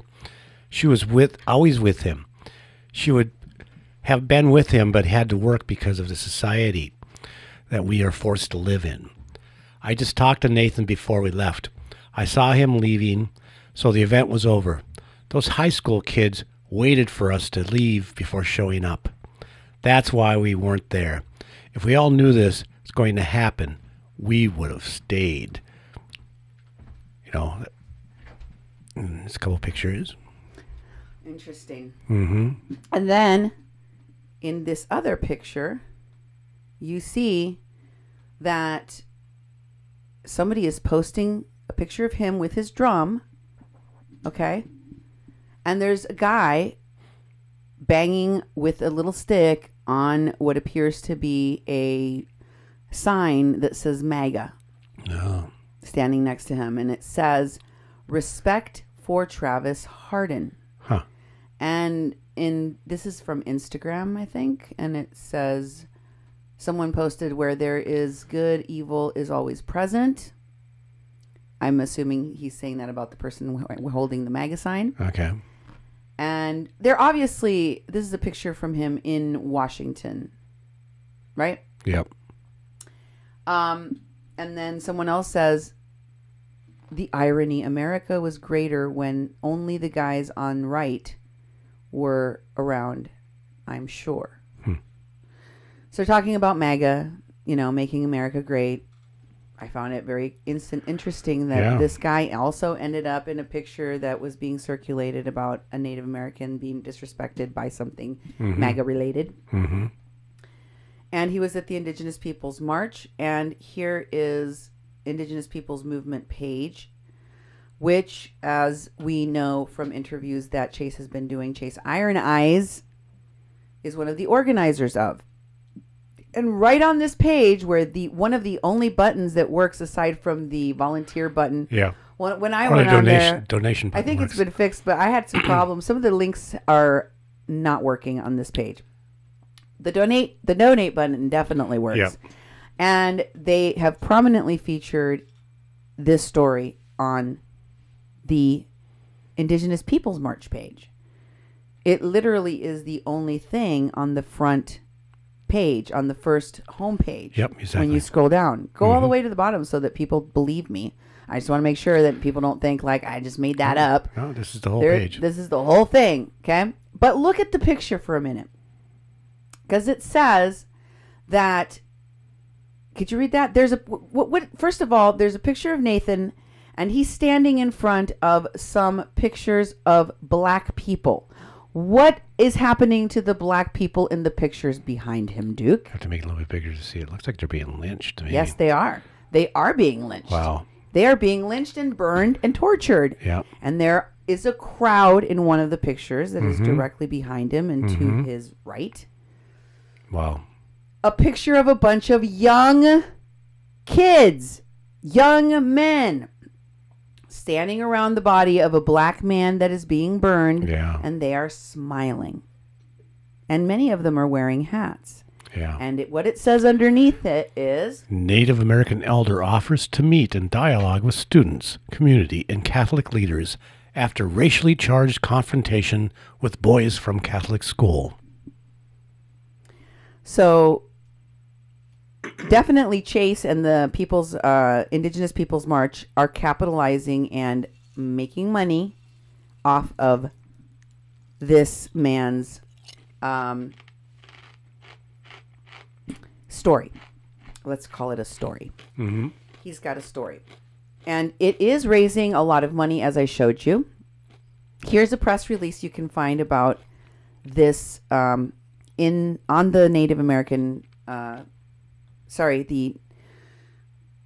Indigenous Peoples March movement page. Yes. What does it say you have to contact? Who does it say you have to contact? Daniel Paul Nelson, Lakota's People's Law Project. So the Lakota Law Project, again, Chase is one of the lawyers for the Lakota Law Project. Chase is part of the Lakota Law Project, is one of the organizers. And it's on this press release for the Native American elder. What does it say there, Duke? Native American elder offers to meet with and dialogue with students, community, and Catholic leaders after racially charged confrontation with boys from Catholic school. So the Lakota People's Law Project is the persons to contact. Yep. What's the next thing on that press release? It says a little bit about what happened to him in their own words, and how it went viral. Yeah. It says it was mocked. And then it says a quote from Phillips: "Race relations in this country and around the world have reached a boiling point." And Phillips, excuse me, "It's sad that on the weekend of the holiday when we celebrate the life of and legacy of Dr. King, racial hostility occurred on the steps of the Lincoln Memorial where King gave his speech, 'I Have a Dream.'" Yeah. Phillips and others were closing, the Indigenous Peoples March with prayer ceremony in their permitted area when, videos show, two groups without permits, Black Hebrew Israelites and the high school students, began arguing. Phillips and they weren't arguing, though. That is not true. Yeah. We've shown you that the kids were chanting to drown out the horrible things that were being said to them by the Black Israelites. Next. And this part is one that I find to be a little bit more important. They go on to say that there was those with me. It says, "Unfortunately, much of the students' behavior was understood by me and those with me as a mockery of our culture." And he goes on to say that nearly half of the students were at one point making the tomahawk chop motion popular at sporting events. I did see some of them do that. Yeah, I think that I did see that. But I do have to say that it is very common for kids at sporting events, especially kids that would know of what any white people, what's the thing that white people do when they hear some kind of Native American drumming in their lives, which they probably don't have a lot of. It's at a sporting game. Yeah. And it's how they dance back or how they participate is the tomahawk chop. Have Native Americans been telling people that things like that are hella disrespectful and cultural appropriation? Yes. Again, these kids were wearing MAGA hats. They obviously are not the most sensitive and yeah, exactly. well versed in that. You knew that, but you chose to go up to them and be confrontational, right? So then you experienced the thing you didn't want to experience, but you also went up to them. Like I said, the way I punish people that wear MAGA hats, that to me do not seem like they would be the friendliest, or that they are tone deaf enough to think that they're not really making someone feel uncomfortable or think bad things about how they would be treated if they talk to them by wearing that. And for me, somebody that's that tone deaf is not someone I want to meet. It's not someone I want to put myself close to, because I don't want to experience something that is racist. I don't want to have that negative experience. But these folks went looking for it. They tell you they chose peace. They tell you they chose love. But I say they exploited an opportunity when they knew they had lots of cameras and lots of people around them. They could get away with it. That's what I think happened. And Chase is also making sure that, maybe somebody said to him, oh, wait, go put that back up because I'm not done reading that part. It says that Phillips, okay, in collaboration with the Indigenous Peoples March and the Lakota Law Project, is seeking a meeting with Vatican officials, ideally Pope Francis himself. Sorry. Oh, my God. Apologizing to American Indians for the grave sins of colonialism, to discuss what role the church might be willing to play in reconciling the Catholic community worldwide with Indigenous people.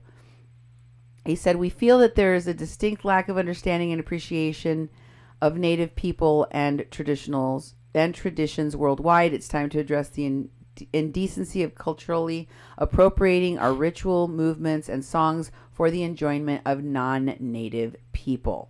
So non-Native people should not be appropriating rituals, movements, or songs. Cultural appropriation is bad, says Phillips. Also, he says this in collaboration with the Indigenous Peoples March, and also, the organizers of the Indigenous March and the attendees and the people associated with it, as well as the Lakota People's Law Project. Okay? Did you get all of that? I want you to make sure and lock it into your brain. Yep.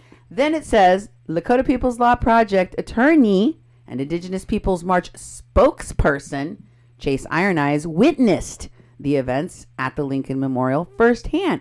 He said he's not surprised that the video's impact was so strong and its reach so instantly broad because the youth took over, disrespected a sacred song space, wearing MAGA garb and chanting slogans in support of President Trump. And the kids must not understand what their choices in attire and expression represent in a time when our president openly mocks Native Americans and closes the borders to indigenous children, Iron Eyes said. Racist rhetoric and actions are being normalized at the highest levels of the American government. Still, we have the hope that Native elders, high school students, and Catholic leaders can come together and reach a better understanding of each other. That's true. Yeah. Phillips, the Indigenous Peoples March, and the Lakota People's Law Project are currently making overtures to set up a meeting with the students, the community, and the Catholic Church officials. Now, before you put up the last one, I just want to say that what Chase said about the president and how he is normalizing hate from the White House is true. Yeah. But that does not give Nathan, Chase, and all of these other people helping to boost this in the media. He said, I wasn't surprised it was going to go viral. Yeah, because you and all your friends in the media in Hollywood and all these places that in this vast network that I have shown here on my show, we're going to make it go viral. And you used a sock puppet account bot to do it too. Y'all got taken down off of Twitter, several of your accounts. So yeah, you knew because you orchestrated it, much in the way that Cambridge Analytica manipulated social media to help President Trump win the election. So, I think that Chase Iron Eyes using this rhetoric to excuse the fact that there are so many inconsistencies, questions, lies, outright lies about what Nathan did, an adult in this situation. Marcus Frejo did, another adult in this situation. Alvaro Andrade did, another adult in this situation. Yelling, the Black Israelites did in this situation, yelling at kids, go back to your effing country, get out of my effing face with that BS.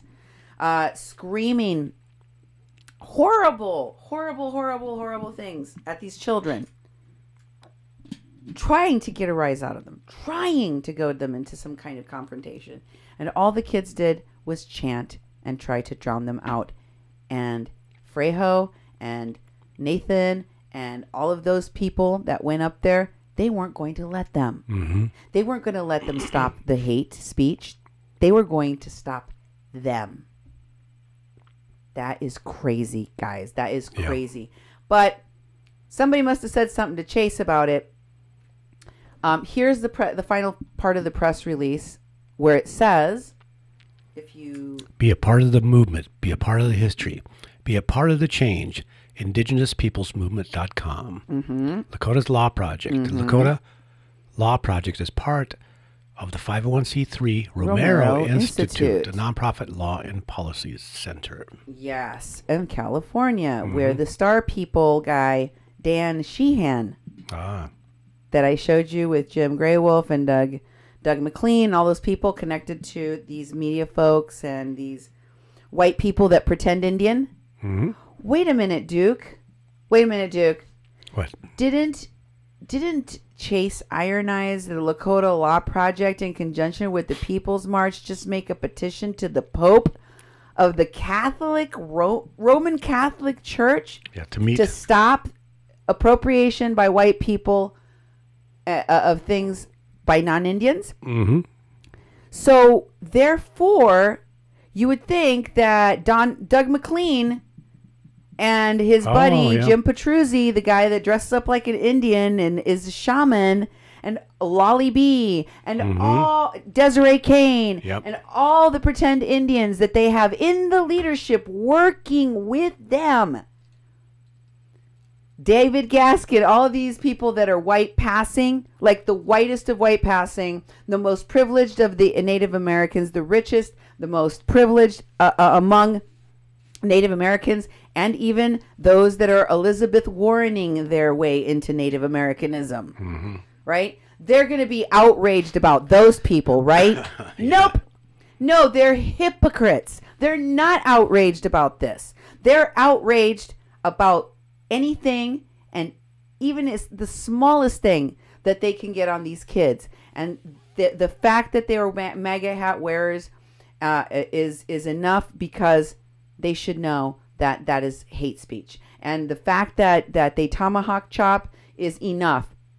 That is hate speech. That is enough for them to be maybe expelled, because I just saw another interview in which Nathan said that, you know, at first he called for peace and love and he didn't want to see them expelled, but now he's changing his mind. Really? Because this little kid won't apologize, because this little kid won't say he did something wrong. And I actually listened to that kid and he said, you know, I wish I would have just walked away. And I'm like, I normally cannot ever find instances in which a kid of this kind of privileged background would have the more measured and more, you know, like mature response because of their immaturity. And yet they are. And it's rather astounding that so many grown-ups are acting with such hatred over this. Here is Chase posting about Nathan's PayPal, just in case you were worried that Chase might keep all the money that you send to that donation page on the Indigenous Peoples March. And it says what, Duke? Nathan Phillips stands in the power of his peace. This is not passive. Nathan is authorized in spirit. He did not turn the other cheek. He did not retreat. He did not aggress. His prayer diffused a volatile, racially charged situation. Native Youth Alliance at Gmail for anyone who wants to help Nathan's PayPal, which he alone controls. It's an interesting thing to say. Don't worry, we're not going to steal Nathan's money. Yeah. And what picture do they use? Oh, it's the same one that they had used by Chase. Yeah, it's the same one with the lynchings in the background. It's the same picture with the lynchings in the background that he put on his People's Indigenous March. Mm-hmm. Just in case, you know. And then you have what happened last night. I got a very interesting call. You heard my call, Duke. Oh, yeah. I got a very interesting call from a source who was at Standing Rock, who spoke to, was kind of trying to advise certain people, and they were advising or trying to advise Phyllis Young, for example, and were affiliated with people in the upper echelon in the AIM movement, basically. AIM people, AIM affiliations people at Standing Rock that called me and said, guess what? I just got back from the Indigenous Peoples March. And they told me something very, very interesting. And this is what they said. They said they also met up with some of the same people they met up with at Standing Rock at the Indigenous Peoples March, including Phyllis Young. And they told me that there was also important AIM leadership people that they also met up with again at the Indigenous Peoples March to include people closely associated with Dennis Banks' family and other so-called protesters from Standing Rock that had to do with the what do they call them? Keyboard warriors? The keyboard warriors? Mm-hmm. And this person informed me that they were staying in the same hotel as the kids from the Covington Catholic High School, and that they had had a chance to observe these kids before this incident ever took place. And it got me to wondering just how many of the people that were from the Indigenous Peoples March in the leadership that were part of the AIM leadership ended up at that same hotel. And how many of them were there observing these kids from Covington High School. No wonder, I thought, no wonder it occurred to me after I had that call that there were people in the crowd that were walking around saying, you know, those kids are from Covington High School, Covington Catholic High School in Kentucky. I thought, geez, how in the heck were they able to get that kind of information so quickly? Well, if you were staying in the same hotel as these students and had the opportunity to observe them for a while, you would have that information. Mm-hmm. So, how do you feel about that? How do you feel knowing that not only are these folks taking the extra step of defending the Black Israelites that are indefensible, and that there's evidence that they were, if not orchestrating this thing with, we're definitely collaborating with them. Come on, bring the drums. Checked in with the Black brothers before we left. Conversations that are on video or documented by these people themselves, right? Yep. Not only that, on top of that, we have knowledge of where these kids were coming from and what they were doing and being observed by people that were closely connected to those in the leadership. Leadership Of the People's March. That would include Chase Iron Eyes. Mm-hmm. That would include Phyllis Young and the family of Dennis Banks. That would include the main people organizing this thing. Mm-hmm. How do you feel about that? Are you asking me? Advanced knowledge of these kids. I mean, do you think that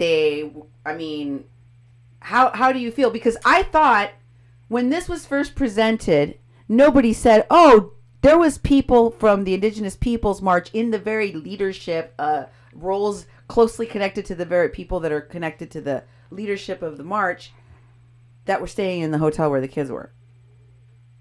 Because if I would have known that, I'd have been like, what? How come nobody said that? Because somebody literally called me last night to tell me that. Yeah. And to tell me that they had been observing these kids and their behavior prior to the going to this event. Okay. So there's that. There's that added piece. Something for you to ponder. And you know me, I have all the receipts all the time, but I am just going to leave you with that, Think more about it. Here's what they did despite all of this information coming out and showing all of these questions, lies, fabrications, whatever, cover-ups, damage control. Yep. They gave him an honoring ceremony. Here's a little clip of that he did. Listen to the language he uses at the very beginning. It's rather odd. It's almost like he feels like he did something wrong, and he knows there are people in his own community that are calling him on it. Here he goes. Good evening, relatives. My name is Nate Phillips from Omaha. if I offended anybody here in any of my actions over the weekend, I ask you to excuse me for that. Forgive me.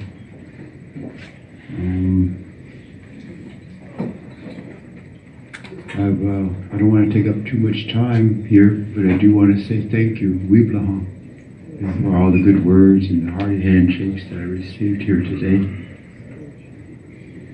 I'm here because I promised God that if I can be sober today, I'll do something good for the children. Okay. First he says he wants to apologize to anybody he may have offended with his activities. Mm-hmm. And then, I went ahead. I was not going to play that whole thing. You can go find it if you want to. I have a link. Nemo can share it with you guys. So if you want to go watch the whole thing, you can go find it. Watch it yourselves. Excuse me. But here is the thing. Nemo, drop that Nathan honoring video for the folks so that they can have it. Here's one of the comments. This confirms, just so you can see, this confirms that people, this is on Native News Online. This is where the video came from. And it says that Nathan Phillips speaks at the Indigenous Peoples Movement. Indigenous Peoples Movement is the organization that Chase is running with the Lakota Law Project, probably. Honoring organization of the Indigenous Peoples March, where he was honored. And somebody at the very top there says, just going to cover up the Hebrew Israelites being racist and starting it. Mm-hmm. So he's asking basically, so you're just going to cover up the Hebrew Israelites being racist and starting this whole thing. Yeah. You're going to cover that up. And someone else says, heartbreaking. Someone encourages him and says, has courage. And then someone else says, he knows he's done something. He knows he done wrong. He knows he done wrong. I think he does too. I think that he does too. And he talked a little bit there about his sobriety. And let me just tell you, both as a God-fearing person, and, well, no, I'm not a recovering addict, but if you are, obviously you are, but for a recovering addict, you do not want to do this. And by this, I mean, get accolades, get rewards, and get sympathy for a lie. Because when you do that, when you live that lie, it poisons you, Mr. Phillips, and the people that help perpetrate it. It poisons you. It is not good for your sobriety. It is not good for your sobriety to do that. Because, see, it's going to bother your conscience. It's going to bother you inside to know that all of this stuff, all of the people, everything that people love you for the most, it's all a lie. And isn't it sad? I'm sure that there are a lot more valid, heroic, great things that he has done in his life in the past, or that he could still do in the future, that would be real, that could be real, that he would be much more proud to receive tens of thousands of dollars for, that he would be proud to get sympathy and hugs and attention for. Because deep down, if you live with that lie, it eats away at you, and you're going to know that the greatest achievement you were ever known for and got most attention for was faked. Mm-hmm. Believe me, that ain't good for nobody's sobriety. It's going to eat at you, and you're the only one that's going to be able to admit it. You're the only one that's going to be able to go, oh, this sucks. I wish I could just tell people, no, this thing that I did now is even greater than that other thing, because this one was real. This time I really did a thing. This time something really did happen. And I want you to see the church in which Nathan was honored. He was honored at a Baptist church. Here, nope, it says Nathan Honoring Church. It was at Union Temple Baptist Church. And as you can see, it says, was published by Conte Hart. And it says Indigenous Peoples Movement Leadership Meeting and Honoring of Lexi Nathan Phillips. So they're having an honoring specifically for him. You can see there's Nathan, and you can see that he is being hugged. That's part of the honoring ceremony. In the background behind him, with his star quilt, and in the picture below that one is Phyllis Young. If you were wondering if she was there, if she was right next to Nathan, if Chase was right next to Nathan, if all these people I've been talking about were just magically there, all right around the same time, around the same place, even though most of the people, as I showed you, had already left, and by their own admission, most of the people had already left. There's your proof. Mm-hmm. She was there. And she's honoring Nathan, right? The people he keeps repeating, me and all of the people around me, we all saw the same thing. Yeah, that's what Mulaney and her people said. That's what Olive Bias, that's what all of the people, many of whom the WPLC was defending, said. No, Kathleen Bennett did hurt her mom. She did, and Mulaney is a good person. I should know, right? I saw it with my own two eyes.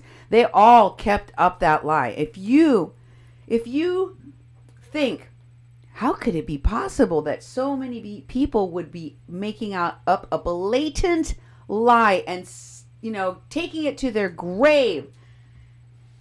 It's possible.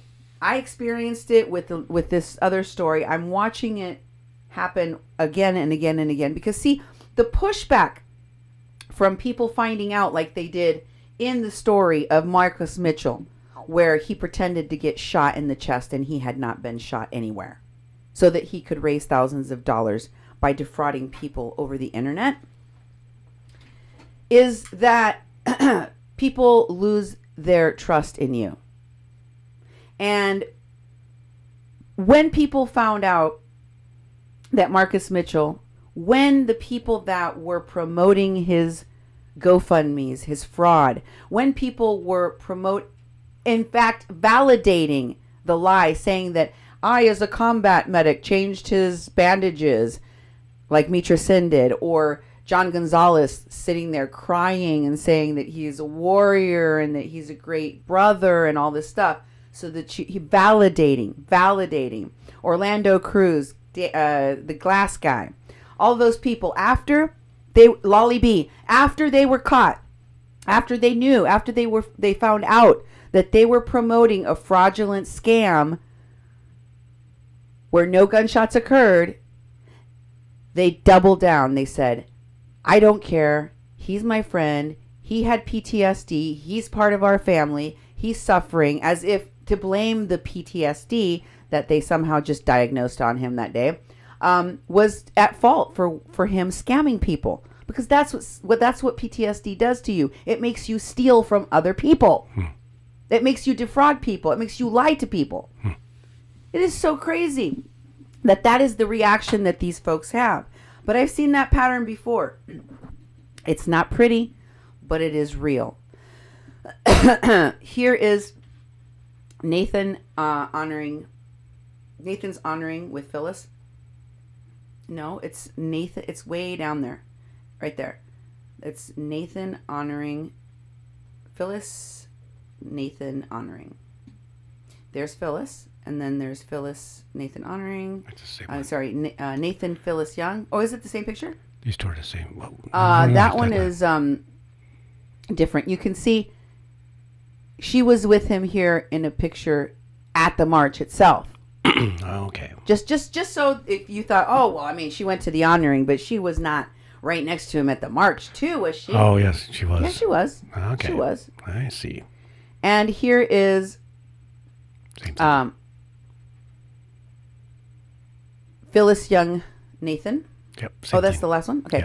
Yep. Then I want to show you the article where they're talking about a rally to show support for Nathan that just happened after all of this took place, where people, and I don't know if there was more than one, there might have been more than one.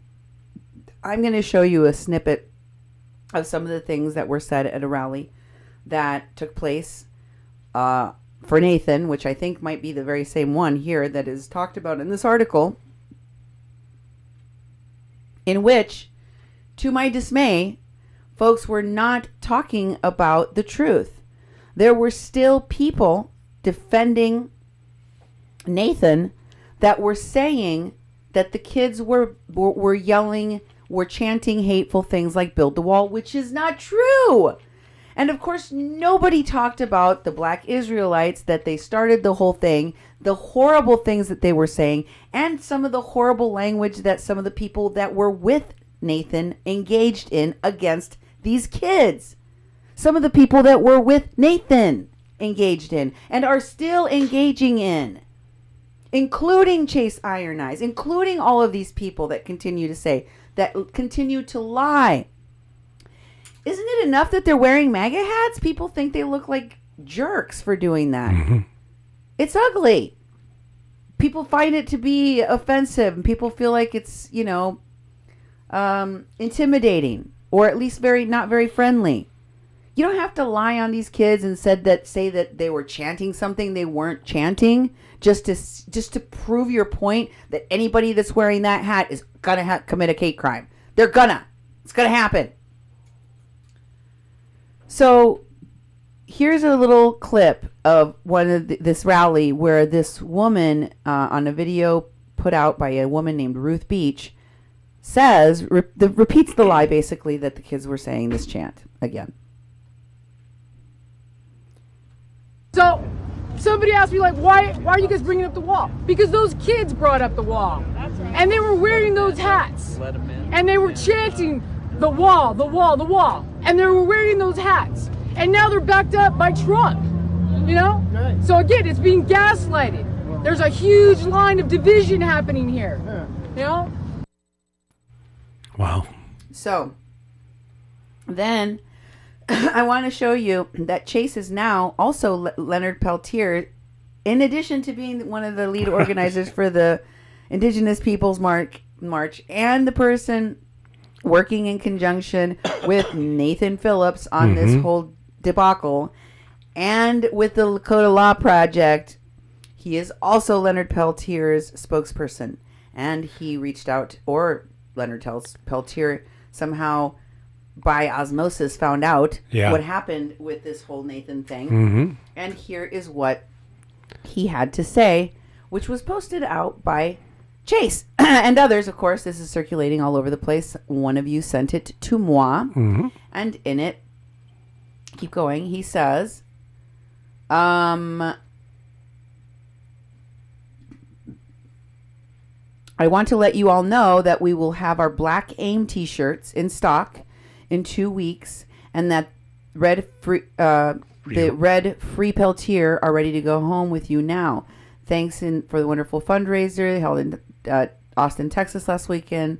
The last night they had an exciting fundraiser in Portland, put on by the Peltier Support Group, Red Lodge, and others to build a legal support fund for Attorney Heights, who's representing Leonard and his First Amendment case out of Tacoma, Washington. This case will expose the FBI and retired agents in their continued harassment of Leonard's struggle for justice. I also want to acknowledge Chase Iron Eyes as the new national spokesperson for Leonard, and thank him and Nathan Phillips, who showed how to resist with respect against racism at the Indigenous Peoples March. Nathan is a former board member of AIM, I'm assuming, because he's not Lakota Law Project. Yep. Leonard Peltier is talking about AIM. A former board member and longtime Leonard supporter, as well as Sundance brother for Leonard. Wow. Or maybe he's a board member for the Leonard Peltier support group or support thing. It's not clear, but he obviously is sending love to his brother, his Sundance brother, and acknowledging Chase Iron Eyes as his national personal spokesperson. Wow. I think it's not a very good idea, but I don't think so either. Okay. Anyway, it's none of our business, Duke. Yep. It's none of our business. But here is something interesting, where Chase Iron Eyes speaks about Nathan, here he is from that article I just showed you, and Nemo can share that. Was the one about the rally, and then there's another one from Indian country, I think. Anyway, here is the video in which Chase says he's speaking on Nathan's behalf about the incident, and we'll chop it up after he talks. Because the Indigenous Peoples March had ended, everybody had gone away. The crowd had dissipated. There was only like 5, 6 natives there who were closing it out with their own ceremonial protocol, you know. And what seems like 50, 60, 70 young people, just this angry, like a bunch of frat boys, is what it reminded me of. Like they were drunk at a football game or something. They were all like doing these chants. It sounded like I don't know, like a sports chant or something. They were saying different things, and I can't even make it out on the video what they're saying. But they were harassing people. That throng of young MAGA supporters came down the stairs and surrounded Nathan and the 4 or 5 people that were with him, and that's where you see the video pick up. I mean, I immediately, I got very concerned and afraid that violence or some sort of physical confrontation was going to break out, because they were just so aggressive, so loud, and they just kept jumping up and down and chanting and hollering. It was like it was a mob, like an angry mob behavior. The way that it happened, I think, is a blessing, because Nathan is an elder, Raymond is an elder, and they held their ground without returning any aggression or any of that energy that was being directed at them. They kind of absorbed it and redirected it, and came out on top in a good way. As you can see, their whole story is going around the country very quickly. Okay. I want you to comment. I saw you raise your eyebrows over there, so I know you got something to say. Well, you were shaking your head. Yeah, I almost swore. I can't say what I actually said with the microphone off, But it's bull, basically, because even, even if you watch the video as he's talking, which he's playing as he's talking, I know, it doesn't reflect what's actually happening. One thing I noticed out, he chose those tight shots because they marketed this. I mean, the tight shot compared to the long shot. The long shot, you'd see that he said they came down and surrounded him. Not true. It's not true. Not true at all. He walked up into them and they kind of moved apart and stuff. So Chase is just, he's making up stuff. He's trying to continue to spin this thing in with his tight shots and saying things that aren't true. Like, those of you on the radio can't actually see this, but you're probably hearing what he's saying, and visually, none of it's supported. That's not what we actually see with our eyeballs. And this is a story that's been about the visuals.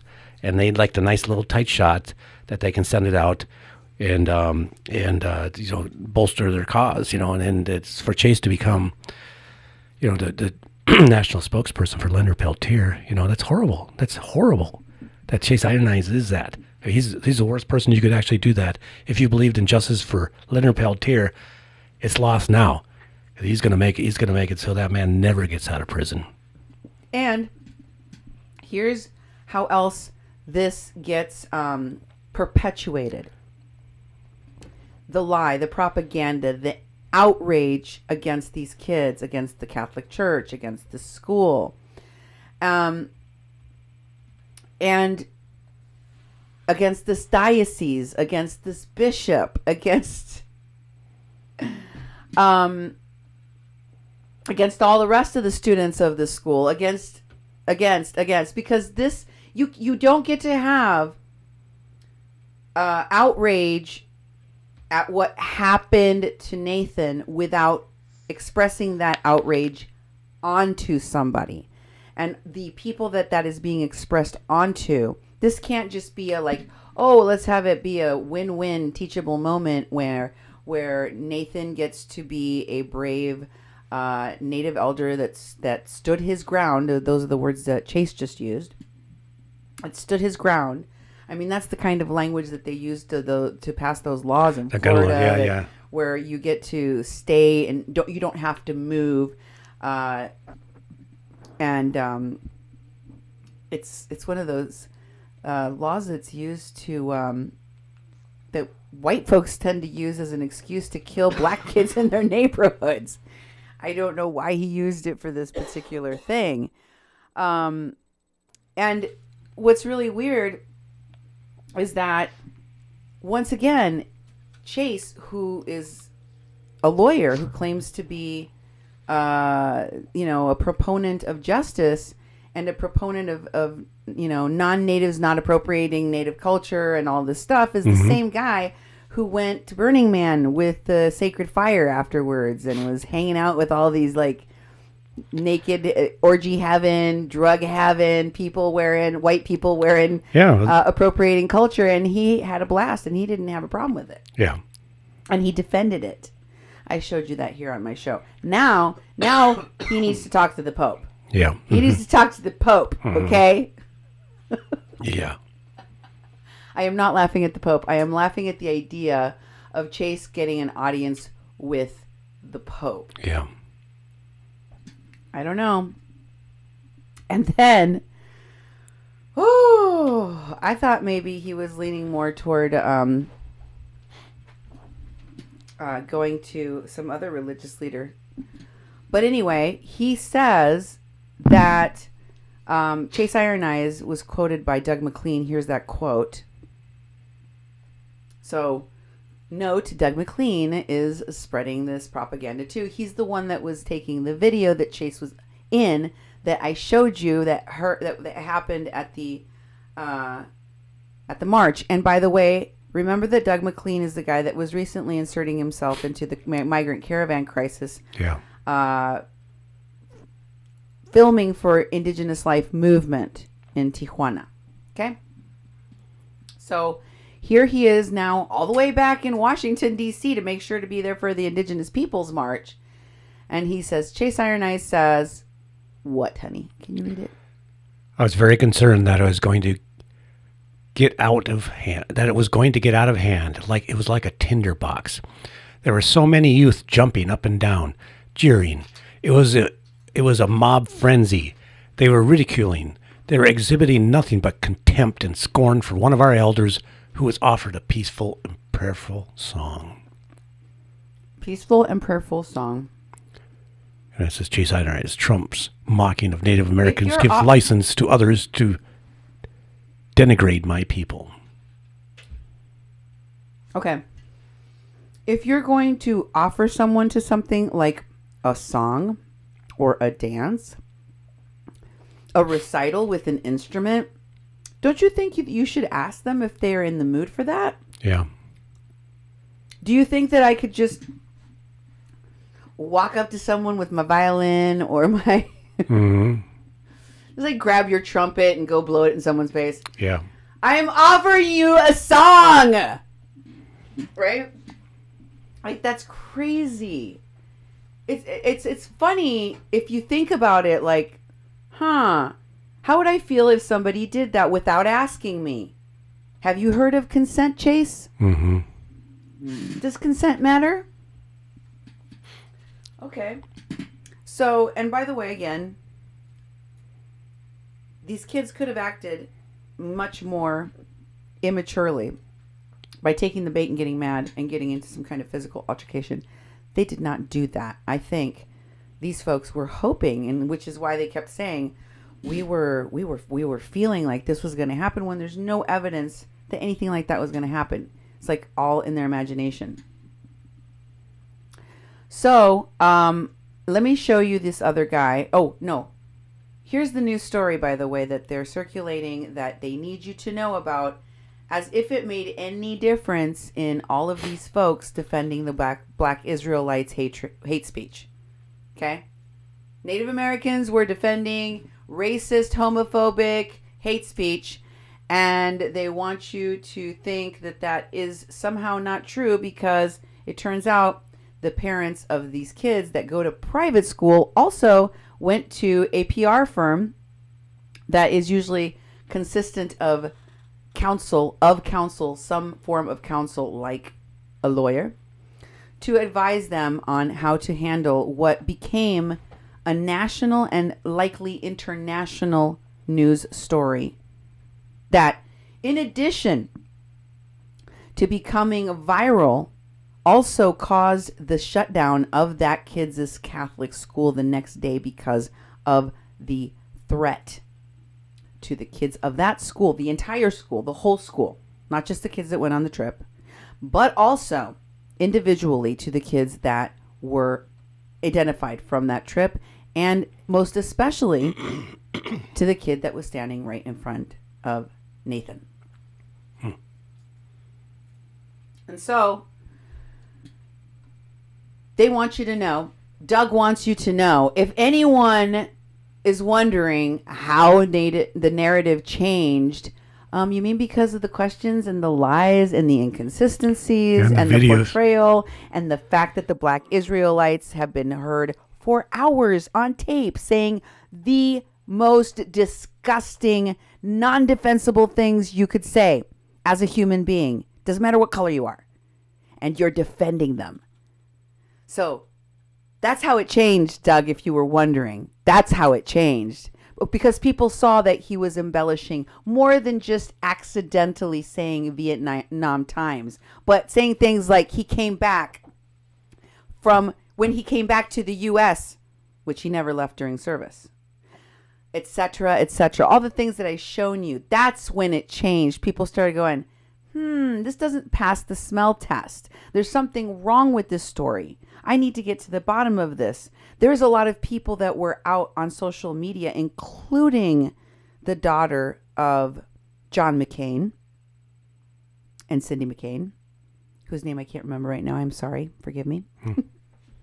Who also said that she immediately felt ashamed that she had felt outraged and expressed her outrage and anger publicly about these kids, because she added to a conversation and to a hatred for these kids and their school and the Catholic Church and all of these things. Like the Catholic Church needs any help being hated for all the things that they've already done. Yeah, exactly. But despite all of that, this guy, Doug McLean, wants you to know that this is the real reason why the narrative changed. It wasn't because facts and truth and video and people having eye holes and such. No. This is the reason. It's the PR firm. Because the PR firm can change reality, apparently. Yeah. The PR firm can change your mind, can give you a lobotomy, can make you forget what you heard the Black Israelites say, can make you think that grown men like the Black Israelites who came in tightly behind these drummers when the drummers went up to these boys were scared, that they were all terrified of this mob of beasts. And it just doesn't look in the video like they're scared. They're screaming at obscenities at them. Some of the people right next to Nathan were screaming obscenities like, go back to Europe, and using expletives, which the kids didn't use, toward them. I think it's incredible that he would still try to sell this idea, but he does. And he says this.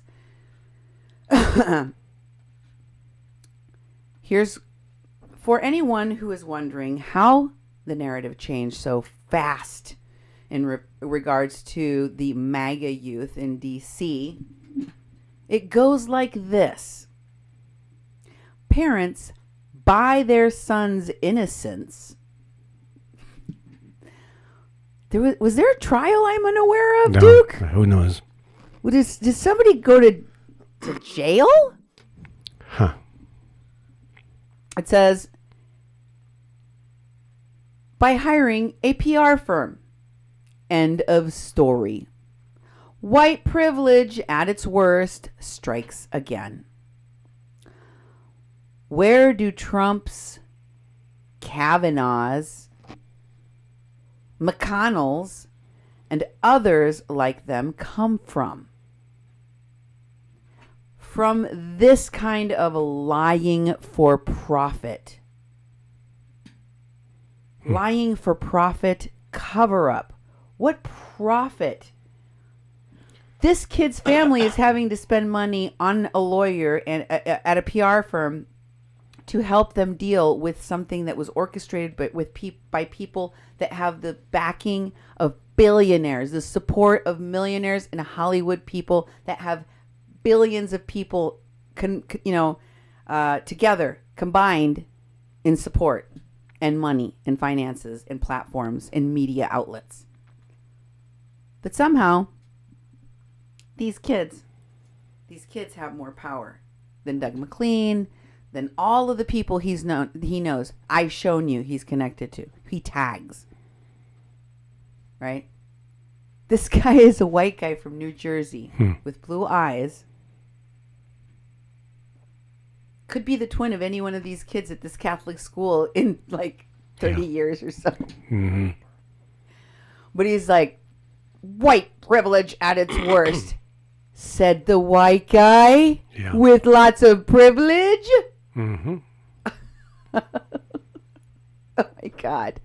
And then he says that he's comparing these kids to Republicans, Kavanaugh, McConnell, Trump. Yeah. Mm-hmm. From this kind of lying for cover-up, for profit cover-up. I think he's projecting there because there is somebody that's been caught lying. There are a number of people that are now lying about this, that were clearly right there, close by. And they are asking for donations, and they are making money off of this whole thing. So who's lying for profit?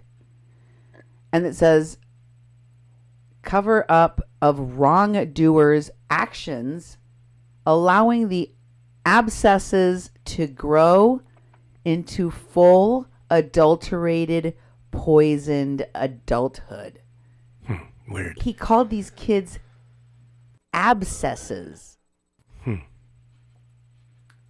Okay, so now let's look at what Alvaro Andrade said. Here is a video clip of him yelling at these kids. This is the guy that was drumming. This is one of these people that was in prayer and in peace when offering song and knowledge to the kids.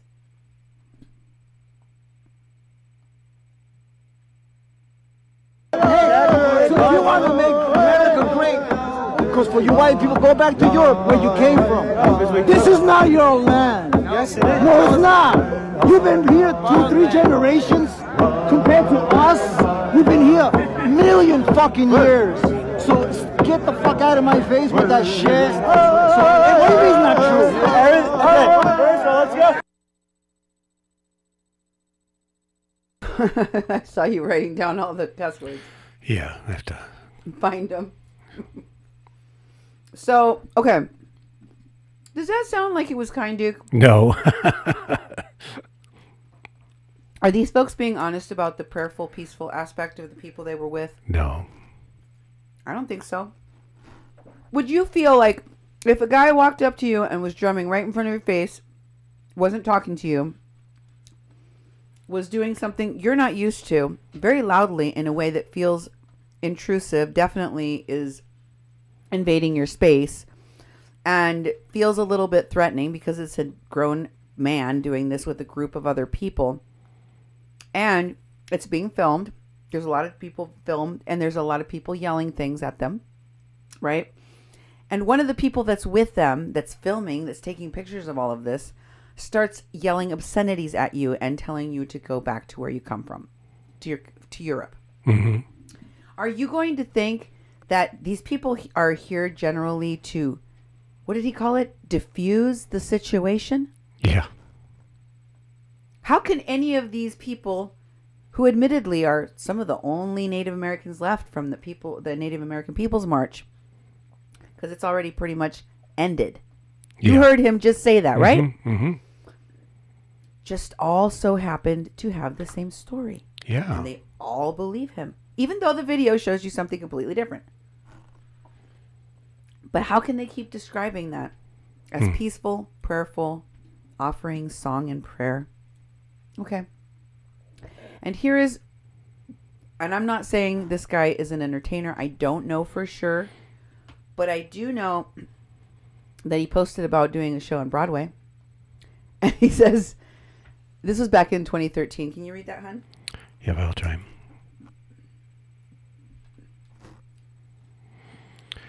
Okay, everyone. August 10th and 12th.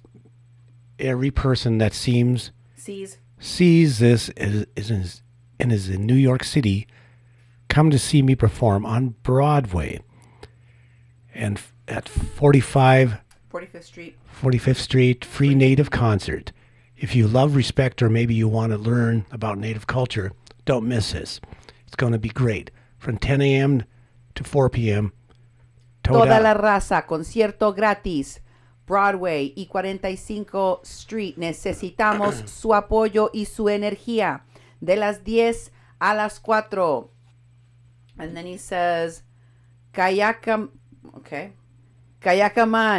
hasta mañana. So he is from Quito, Ecuador. And here is a post about Chase. From Chase, excuse me, about Alvaro Andrade. And it is posted originally by a guy named Cliff Matias. More on him in just a moment. I'll show you who Cliff Matias is. But the official statement says from Cliff Matias, who is the president of Red Rum Motorcycle Club International, the international president of Red Rum Motorcycle Club. Who are they, you ask? Let's put a pin in that too. We'll get to that in a minute. Committee organizer. So this guy is also a committee organizer of the Indigenous Peoples March, I guess. along with Chase. Wow. Iron Eyes, the guy that wants to meet with the Pope, that the Lakota Law Project, the guy that also organizes. Yeah, that's him. Indigenous Peoples March. Why does it say it twice? Oh, committee organizer, Indigenous People March. Okay, Indigenous Peoples Movement. Okay. So they organize the march, and they are part of that movement, which is raising the money, right? They're going to keep raising money. After the march is done, you raise money for the movement. Duh. Yeah. And for Nathan. And it says, hey, everyone, all the people that are talking about Nathan, get a load of this.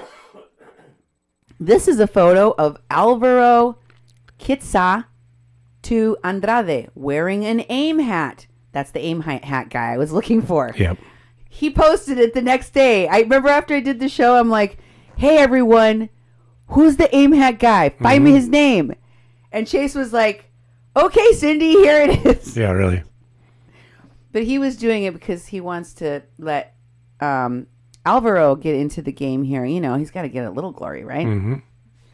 Although, I don't know why you would be dumb enough to go out onto the media, as Chase has, all over the place, to tell people that what Nathan did was peaceful and prayerful, and then post his congratulations to the guy I just showed you in the video telling these kids to effing go back to Europe, to effing get out of his face. Because that makes you sound like you cray-cray. One of the guys that was with Nathan was telling these kids these things. And Chase is like, hey, everyone. He knows exactly what that guy did because he just told you he was there. Okay? So, lest you think he was not right there and didn't hear him say that, he's seen the videos. He knows what happened. And he says, Cliff Matias, the guy that originally made this post, this is the photo of Alvaro Andrade wearing the AIM hat. Al has not been mentioned much. Aww. In this unfortunate. Is it? Is it that unfortunate for you? It says, Al has not been mentioned much in this unfortunate event, but he is an activist on the New York City indigenous scene for 30 years. Whoa. I have stood with him on the front lines many times. Al stood and sang the AIM song alongside Nathan, Uncle Nathan. Uncle Nathan. To the motorcycle club, he's Uncle Nathan, okay? And Marcus Frejo. During the attack on our traditions. The attack on our traditions. What was that? The tomahawk chop thing? Maybe. Okay. And then it says, the attack on our traditions, culture, and elders. And elders. Culture. And it says, we would like to recognize Al and thank him for his composure and his strength. His composure? Yeah, swearing at the kid. So again, the Black Israelites, sure, they were a little harsh. Sure, there was a little hatred there.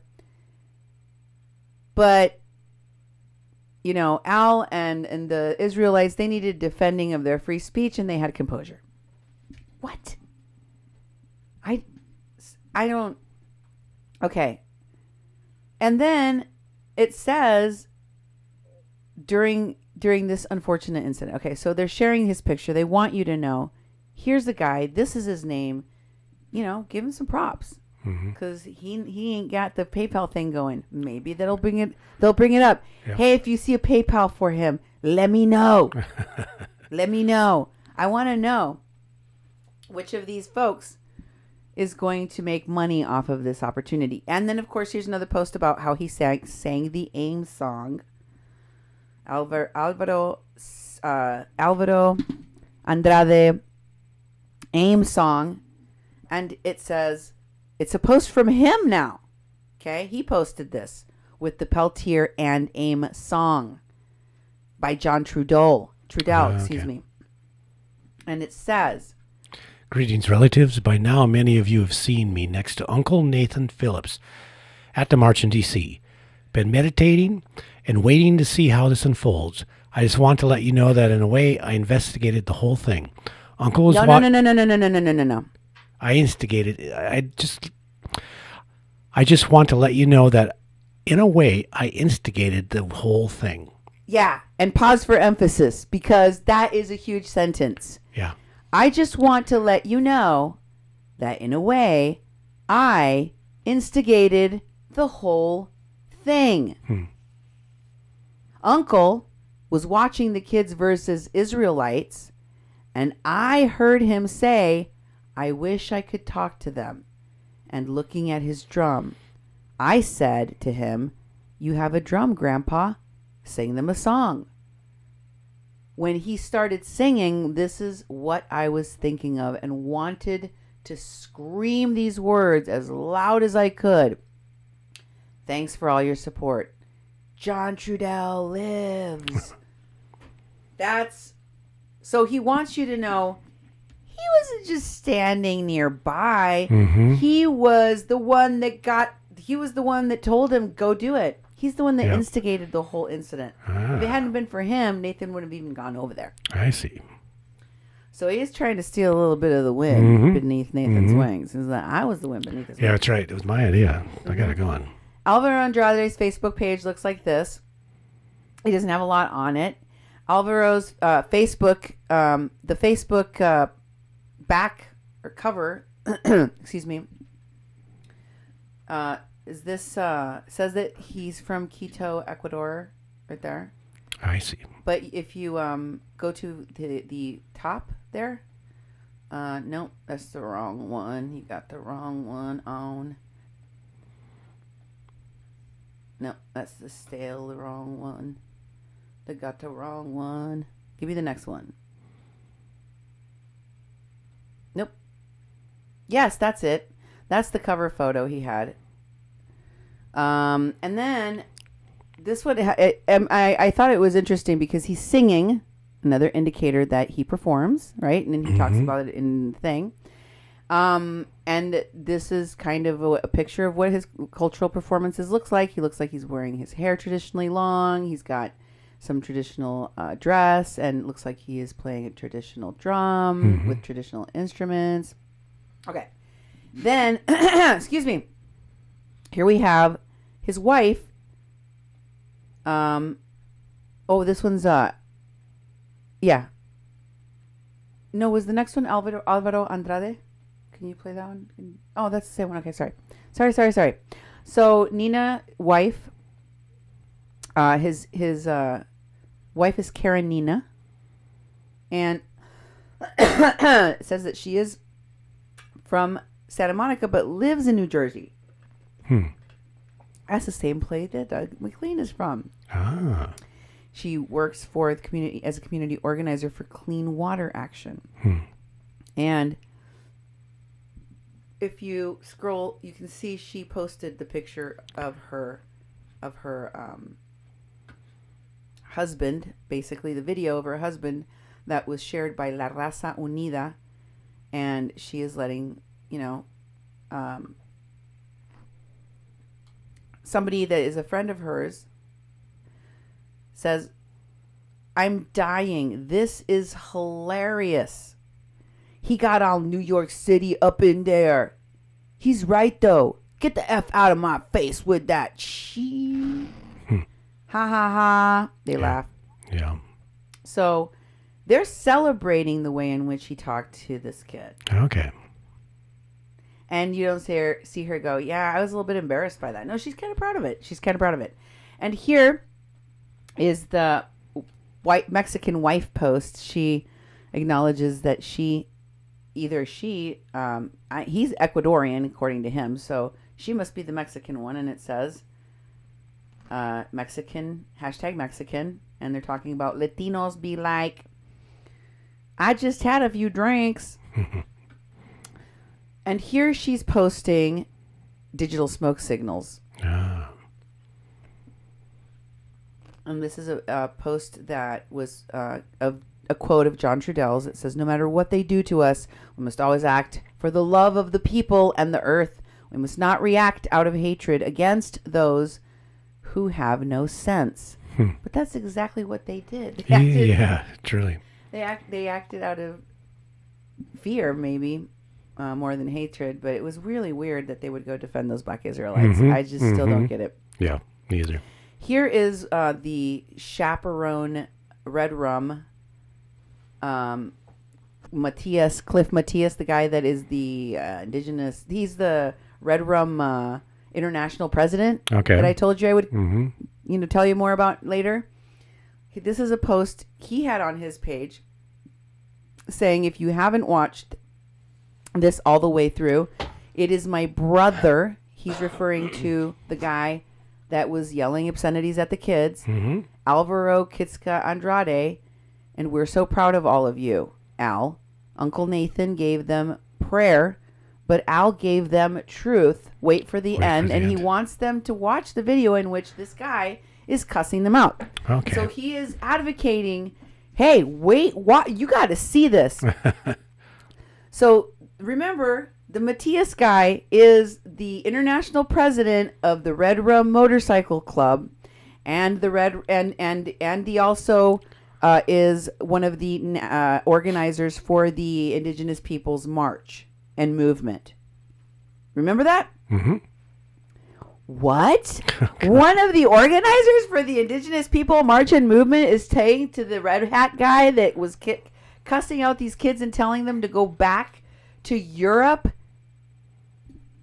and F you, that he's proud of him for giving them truth, because Nathan brought the song, but Alvaro brought the truth. What? Yep, that's what you just heard. Okay, next. So let's talk about whether or not Chase knows the Red Rum too, because he's the other organizer. Is he in with this crowd? Oh, yep, he is. There's a guy wearing a big, giant headdress, okay? Which, according to his page, and I'm going to show you who he is in a minute. it makes them himself. Okay. Okay. And so here is Chase with Red Rum in another one of the people from the motorcycle club, just in case you didn't think he knew them. And here is, and of course he organizes with them, so he organized this with them as well, because he the president of the motorcycle club is also, okay. Anyway, Matthias, Red Rum Alvaro post. Matthias, it's the same one. Can you scroll down? Or what does it say? If you don't know, Al has been on the front lines for 30 years. That's another thing he said when he posted this. So he knows this as well. And then we have Nathan with Red Rum people. There's a guy with another drum over there all the way on the end. And this was posted by Cliff Matthias. So in case you're wondering if this Red Rum Motorcycle Club that also organized this thing is close to Nathan and knows him, why, yes, the answer is yes. How about, did you know that Red Rum was the security, providing the security for the event? No? How about this? Did you know he was providing security at the event for Deb Haaland, the congresswoman? No. Yes.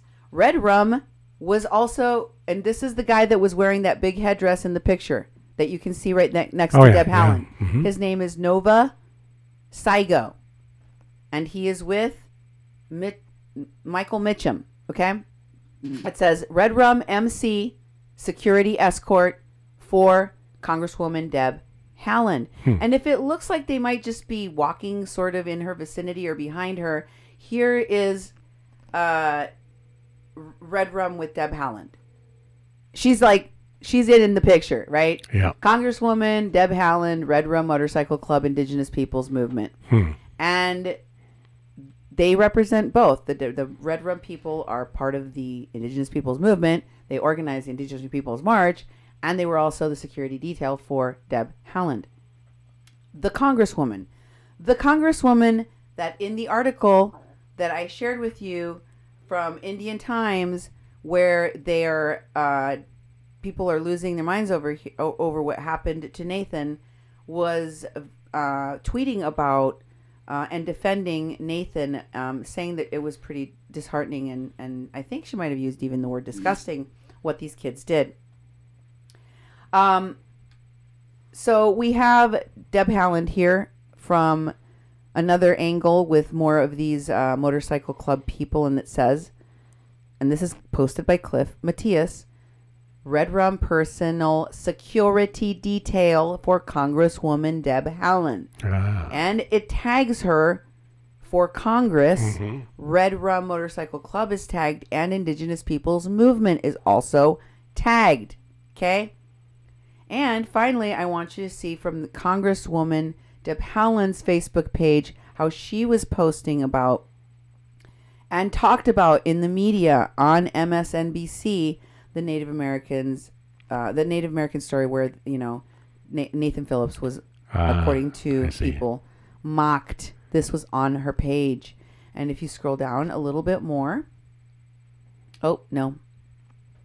I guess we don't get any more. Here is someone else that also weighed in. Some of the other people that weighed in that we've talked about in the past connected to Standing Rock in the Kathleen Bennett case. Jane Cleave of Bold Alliance weighed in on this issue. See, they're all the same tentacles. I know all of these people from the past. And there they are in their support. But why is it talking about pipelines? Why is it... Nate is a longtime pipeline fighter and water protector. Yep. If you've been to Bold's events over the years, you might have already met Nate or witnessed the beauty of his dancing and singing at the Harvest of Hope. No KXL concert with Willie Nelson and Neil Young. What? Okay. And, of course, he's there with his daughter, presumably. And then we have Tara Hauska. She weighed in. Remember, she was with Bernie's campaign? Yeah. And she was also there at the march. And she had this to say about Nathan's grace and calm. and it's incredible. Prayers up for this man and for all those on Turtle Island who defiantly stand up against hatred. Oh, it was hatred. Yeah. And speech. You mean the kind that the black Israelites are spewing? Exactly. Did they stand up against that? No. No. Wah, wah, wah. And speak the truth unafraid. Now, if you're standing there listening to this going, well, she is one of the leaders of the indigenous community. She was tagged by Bernie Sanders to work on his campaign on behalf of indigenous people. And then she says, for generations yet to come at the end of her tweet there. I'm just going to finish that out. But let me just say, she puts that in a tweet. And if you're sitting there wondering if she just did that in solidarity, no, she was there. She was nearby. I see. She went on television to talk about it. And this is Tara Marcus Frejo. Is that Tara Marcus Frejo?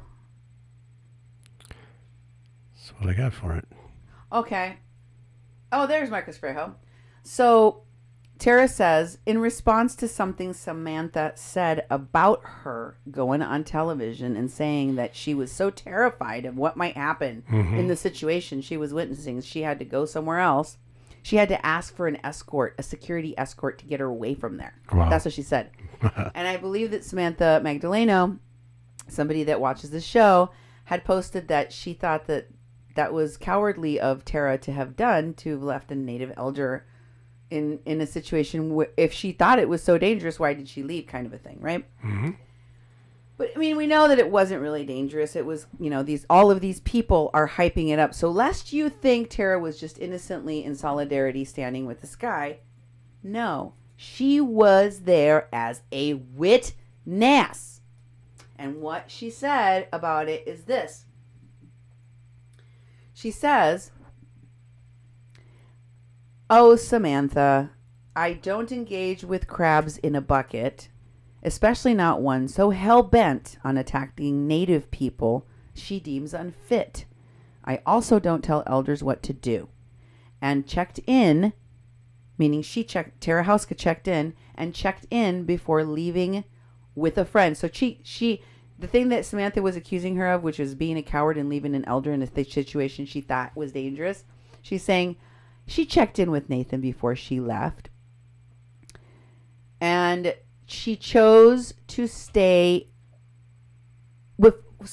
she checked in with a friend who chose to stay and drum before she left. And then she says, go read that friend's account of what happened. And then she tags that person. And who's that person? The other drummer. Oh, yeah. Chief Keezy MC, a.k.a. Marcus Frejo. And then she says, I'll continue doing work for our people, including her partner. She's talking about Brennan BJ Nastasio, who was under the WPLC's support, or at least partial, fleeting sometimes. Yeah. And contentions, apparently. Okay, so then I wanted you to see who else. And don't forget that Tara was part of the Warrior Camp, Red Warrior Camp, in addition to the Bernie thing.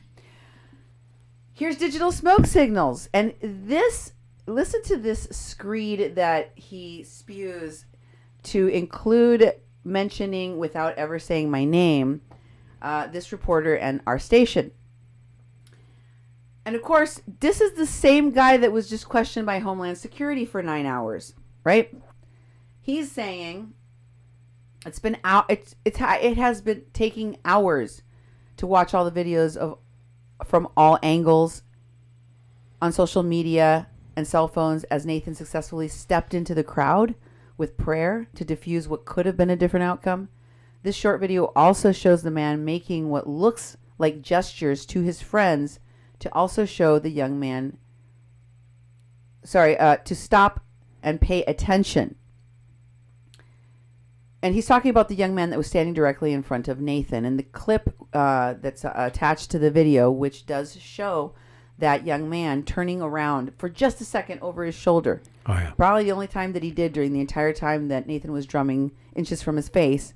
He turned around to tell the guy that Alvaro Andrade was screaming, effing go back to Europe at, to not engage with Alvaro, to stand still and just smile and do nothing. That's what he was doing. And there's many angles in which you can see exactly that happen. But here, Myron Dewey, along with all these other people, are trying to look for anything that they can say out of context to avoid acknowledging that they're all defending hate speech and bigotry from the likes of the Black Israelites that was directed against these children and them and some of their group. And then he says, I would like to know his story. I just told it to you, Myron. There it is. Yeah.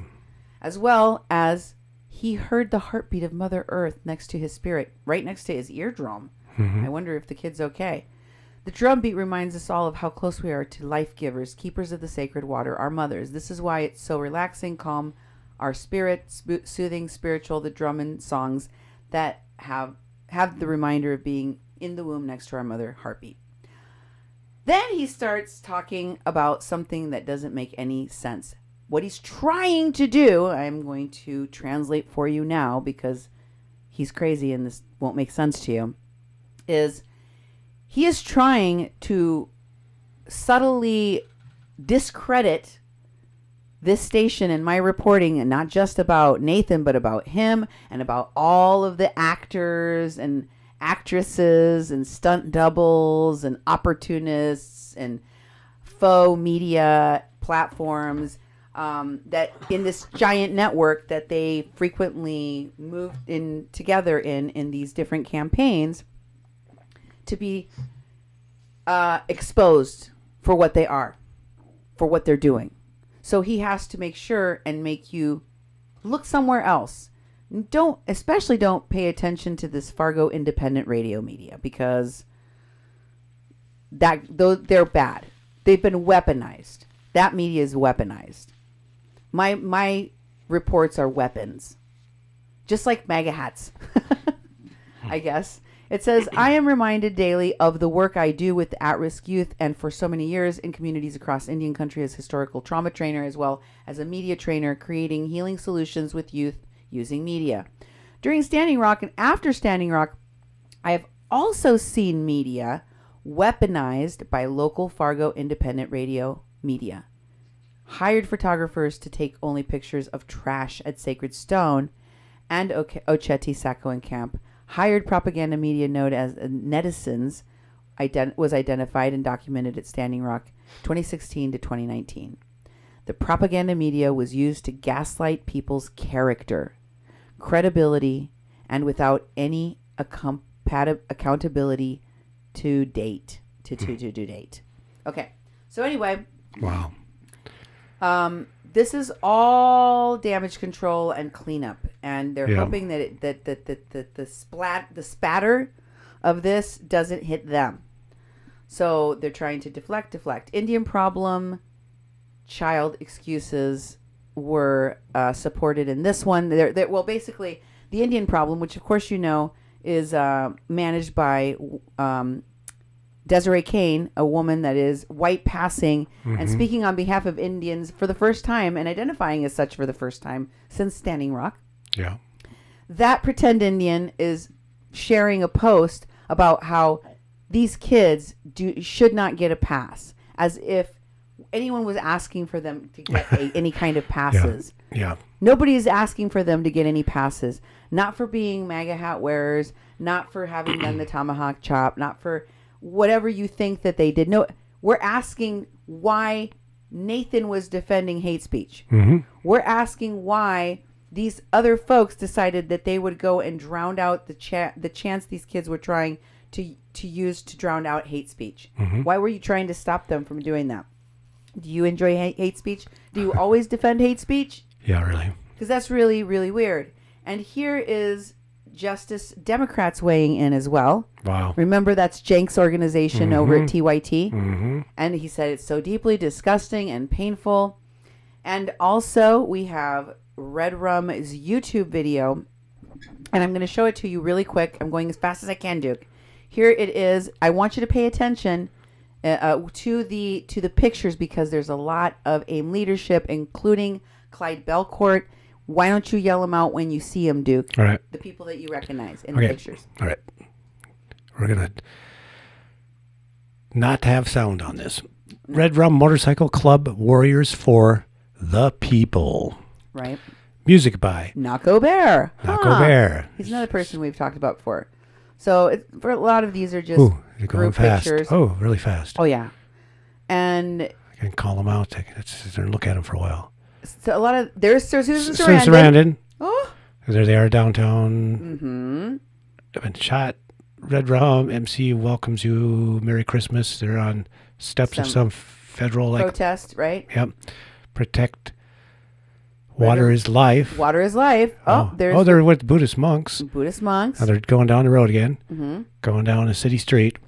Warriors for the People. And that was at Standing Rock. Wow, And then boom. We got some vests. A lot of them outside in the woods. No Dapple. Mm-hmm. I don't know who that is, but there's that's done. Yeah. Clyde Belcourt. Clyde Belcourt. Yep, there they are there with they are again. Dan and Nimkin. Yeah. Did you see that? Yep, I did. I don't know who that is. Then the protest, it looks like there's Trudell, John Trudell. Yep. Wow. There they are at Standing Rock. Standing Rock. There's that guy with the big headdress. Mm-hmm. Okay. Yes, they're going very, Standing very Rock fast. again. More Standing Rock. More Standing Rock. Lots of Standing Rock. Lots of Standing Rock. More events. Another Standing Rock. Standing Rock. Once again. Mm-hmm. And it looks like they might, there's Clyde Belcourt. Clyde Belcourt again, yes. Again. I don't know who that is. Yep. There's Clyde Belcourt again. Clyde Belcourt a lot, yep. Yeah. Standing Rock again. Now they're up. Driving the Dragon somewhere else. There's Frank Archambault. Oh, Frank Archambault. The guy that raped a child. Warriors for the People. Yeah, Standing Rock. Standing Rock. They're unloading water in front of, it's Prairie Nights Casino. I showed you that they're doing a drum circle. Yep, there's Frank Archambault. Okay. And they're in Washington, D.C. They're in Washington, D.C., yeah. I don't know who that is. Yep, Red Rum Motorcycle. They show their jacket. There's Shailene Woodley. Shailene Woodley again, yes. standing right next to them. Yeah. I know they're flying by, but pay attention. Yeah. It's Lots crazy. Of mm-hmm. They're drumming. There's Mark Ruffalo. Mark Ruffalo, yes, okay. Oh, these people just keep popping up again. Uh-huh. And again and again. And then what else do we got? Another event. Yep. They're in a line. They look like they're dancing. People are taking pictures of them. They're speaking in it looks like a powwow. Yep. Now they're on the road again. Yep. And they're going somewhere else. Yep. We don't know where. Peachtree. And they're planting a tree. And now they're going to some place that looks Asian. Yeah, it looks like temple. A temple. And now they're driving somebody's belly. It's got a tattooed belly. Monks. Monks, yes. World Peace. Yep. Standing Rock. Standing Rock again. Powwow. Little Kid on Trike. And there's Rosario Dawson. And there's that other acting guy. I don't remember his name. Yeah, I forget his name, yes. He was brother to that guy that died, River Phoenix. Oh, yeah. Joaquin? No. River Phoenix. Yes. I think. I'm getting lost now. Motorcycles. Motorcycle. Okay. Shailene Woodley again. Shailene Woodley. I don't know who that is. More of these. Back to Standing just Rock. in case you were wondering if they're moving with the same that's circles that guy, of people, yeah. we can keep highlighting. Uh-huh. He must be something because they keep showing him. It's probably a rapper or musician or Yeah, something we don't know. I don't know. You probably recognize my viewers and listeners probably recognize. There's more monks. More of these. They're on TV. Yep. There's Democracy Now! Lady. Democracy Now! Okay. Did you see? Mm-hmm. I forget. Amy Goodman. Amy Goodman. Yes. Yep. Another temple. They're drumming at some event, and there's Dan and Nimkin. Okay. Again. The second time he's appeared. Yeah. Notice. And there's Nathan. Yep. Nathan. There's Nathan. Phillips. Oh, okay. And there's the guy from the Black Eyed Peas. Okay. Yeah. Taboo. That's right. I'm gonna have these memorized by the end of this because they're the same ones. That must be Naco Bear, I think. I think that's Naco Bear. And That's it. That's all. That's it. Okay. Wow, right? Yeah, no kidding. If you've been watching my show or listening to my program for a while, watching that video and seeing all these connections, you're going, wait, what? I know. That's why you got to stick with me. I'm going to take you places and teach you things. So now let's go look at what you need to be in Red Rum, right? Because any organization that is working with Chase Iron Eyes and Nathan Phillips and all of these AIM leadership people, of course they would not dare to allow groups that allow people to, wear native headdresses and things like that. That no are appropriation. Right. You would not allow that, right? Right. Well, turns out the Red Rum Motorcycle Club is exactly about that. Because it says right there at the bottom that you need only be, it says, Red Rum is not a 1% motorcycle and are not affiliated with any other motorcycle clubs. We send love and respect to all motorcycle clubs and ask them to respect the fact that we are a First Nations people motorcycle club. Our mission is to bring Native American bikers, brothers, and supporters who wish to follow the Red Road together so we can help our communities in need, not only Indigenous, but all in need. Red Rum does not claim any territory, as we were a First Nations rocker, which means we represent the Indigenous people known as First Nations. One does not have to prove Native American heritage to be in Red Rum. What? Oh, okay. So you don't actually have to be. You don't have to prove. You can say that you're Native American without having to prove it. Yeah. And it says one does not have to prove Native American heritage or be Native American to believe in traditional ways of living and sharing community and family to be a member of Red Rum. So it's the Indigenous Motorcycle Club that you don't have to be Indigenous for. And if you claim to be Indigenous, you don't have to prove it There you for. go. Okay. So if one of them decides they wants to wear a headdress, you can't even really ask them if they're Indigenous or not. You see, as I have Red seen Rum. many people asking them on their page, because they allow people that are anybody. If you want to, you just saw it. I just showed it to you. Mm-hmm. And let me show you in Teen Vogue how it is described. Here is in Teen Vogue. So these are the people, Chase Iron Eyes and Nathan Phillips, that are so upset about the tomahawk chop and the disrespect that was shown to Native culture and tradition that they want a meeting with the Pope. Y'all, the Pope! Yeah. But their motorcycle club is cool with having non-natives and having people say that they're natives that don't have to prove that they are. And then I want you to scroll down. I want you to just show it. This is the photos from this Teen Vogue. And here is the specific picture of Red Rum's biker, the guy with the big headdress, once again, that was in this article. Yeah. And underneath it, as you can see, it says, this guy says he makes headdresses. I never heard him claim, neither in this article or nowhere else on his page or anywhere, anything, that he is a chief, that he is a person that is allowed to do these things, or, because you don't, they're considered to be sacred. So it's not, something that, and just anybody can do. I can't just go and make a headdress and be like, I'm going to wear it. So anyway, it says right under there, this is what we got on Nova Saigo. Can you read that, dude? Nova Saigo of the Red Rum Motorcycle Club stands in front of the crowd with the Washington Monument in the distance. Calling themselves warriors for the people, Red Rum is an intertribal motorcycle collective that also includes non-native members who follow the native way. The group was involved in organizing the march. Wow. Interesting. Why doesn't it say Chief so-and-so? Yeah, or I mean, okay. And here is authorities responding, an article. I'm going to show you. These are the real consequences of what's happening because of all of this.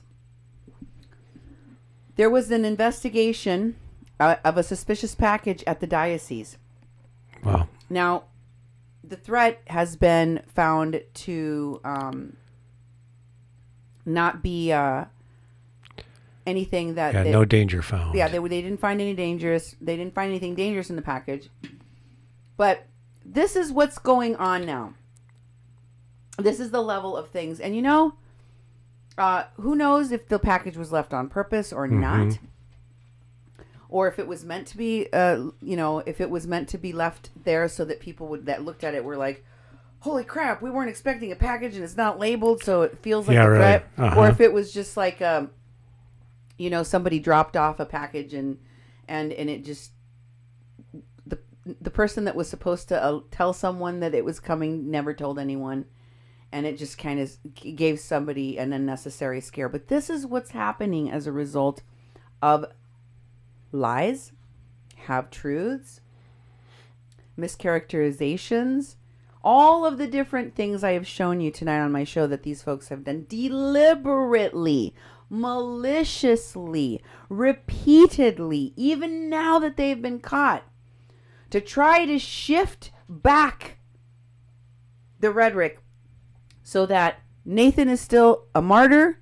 Nathan and everyone else that defended the Black Israelites' hate speech are good people, and we're trying to do a good thing, and free speech rights. This is the result. People having to evacuate, people having to call the FBI, people having to live in fear. And that goes for the school that had to close, and it goes for the kids, and it goes for the families of these students that were there. Is that fair? No. I think it is beyond unfair. I think it's cruel. And I think that it is even more cruel for these folks to continue to double down on the spin that they're trying to put on it. But that's just my opinion.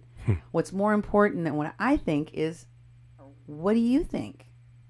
What do you have to say about this? Leave me your comments here on the show, or you can go on kpppfm.com. Don't forget to like and subscribe our page on Facebook, at the People's Press Project, at Mexican Online, at 88.1 FM Fargo Moorhead, and on YouTube at Duke 1517. And also check out all of my other shows on The Caravan, the most recent shenanigans of these folks, and on what they are doing involving this Indigenous Peoples March. And keep it tuned to 88.1 FM KPPPLP Fargo Moorhead, where we are adding local color to your airwaves. Good night.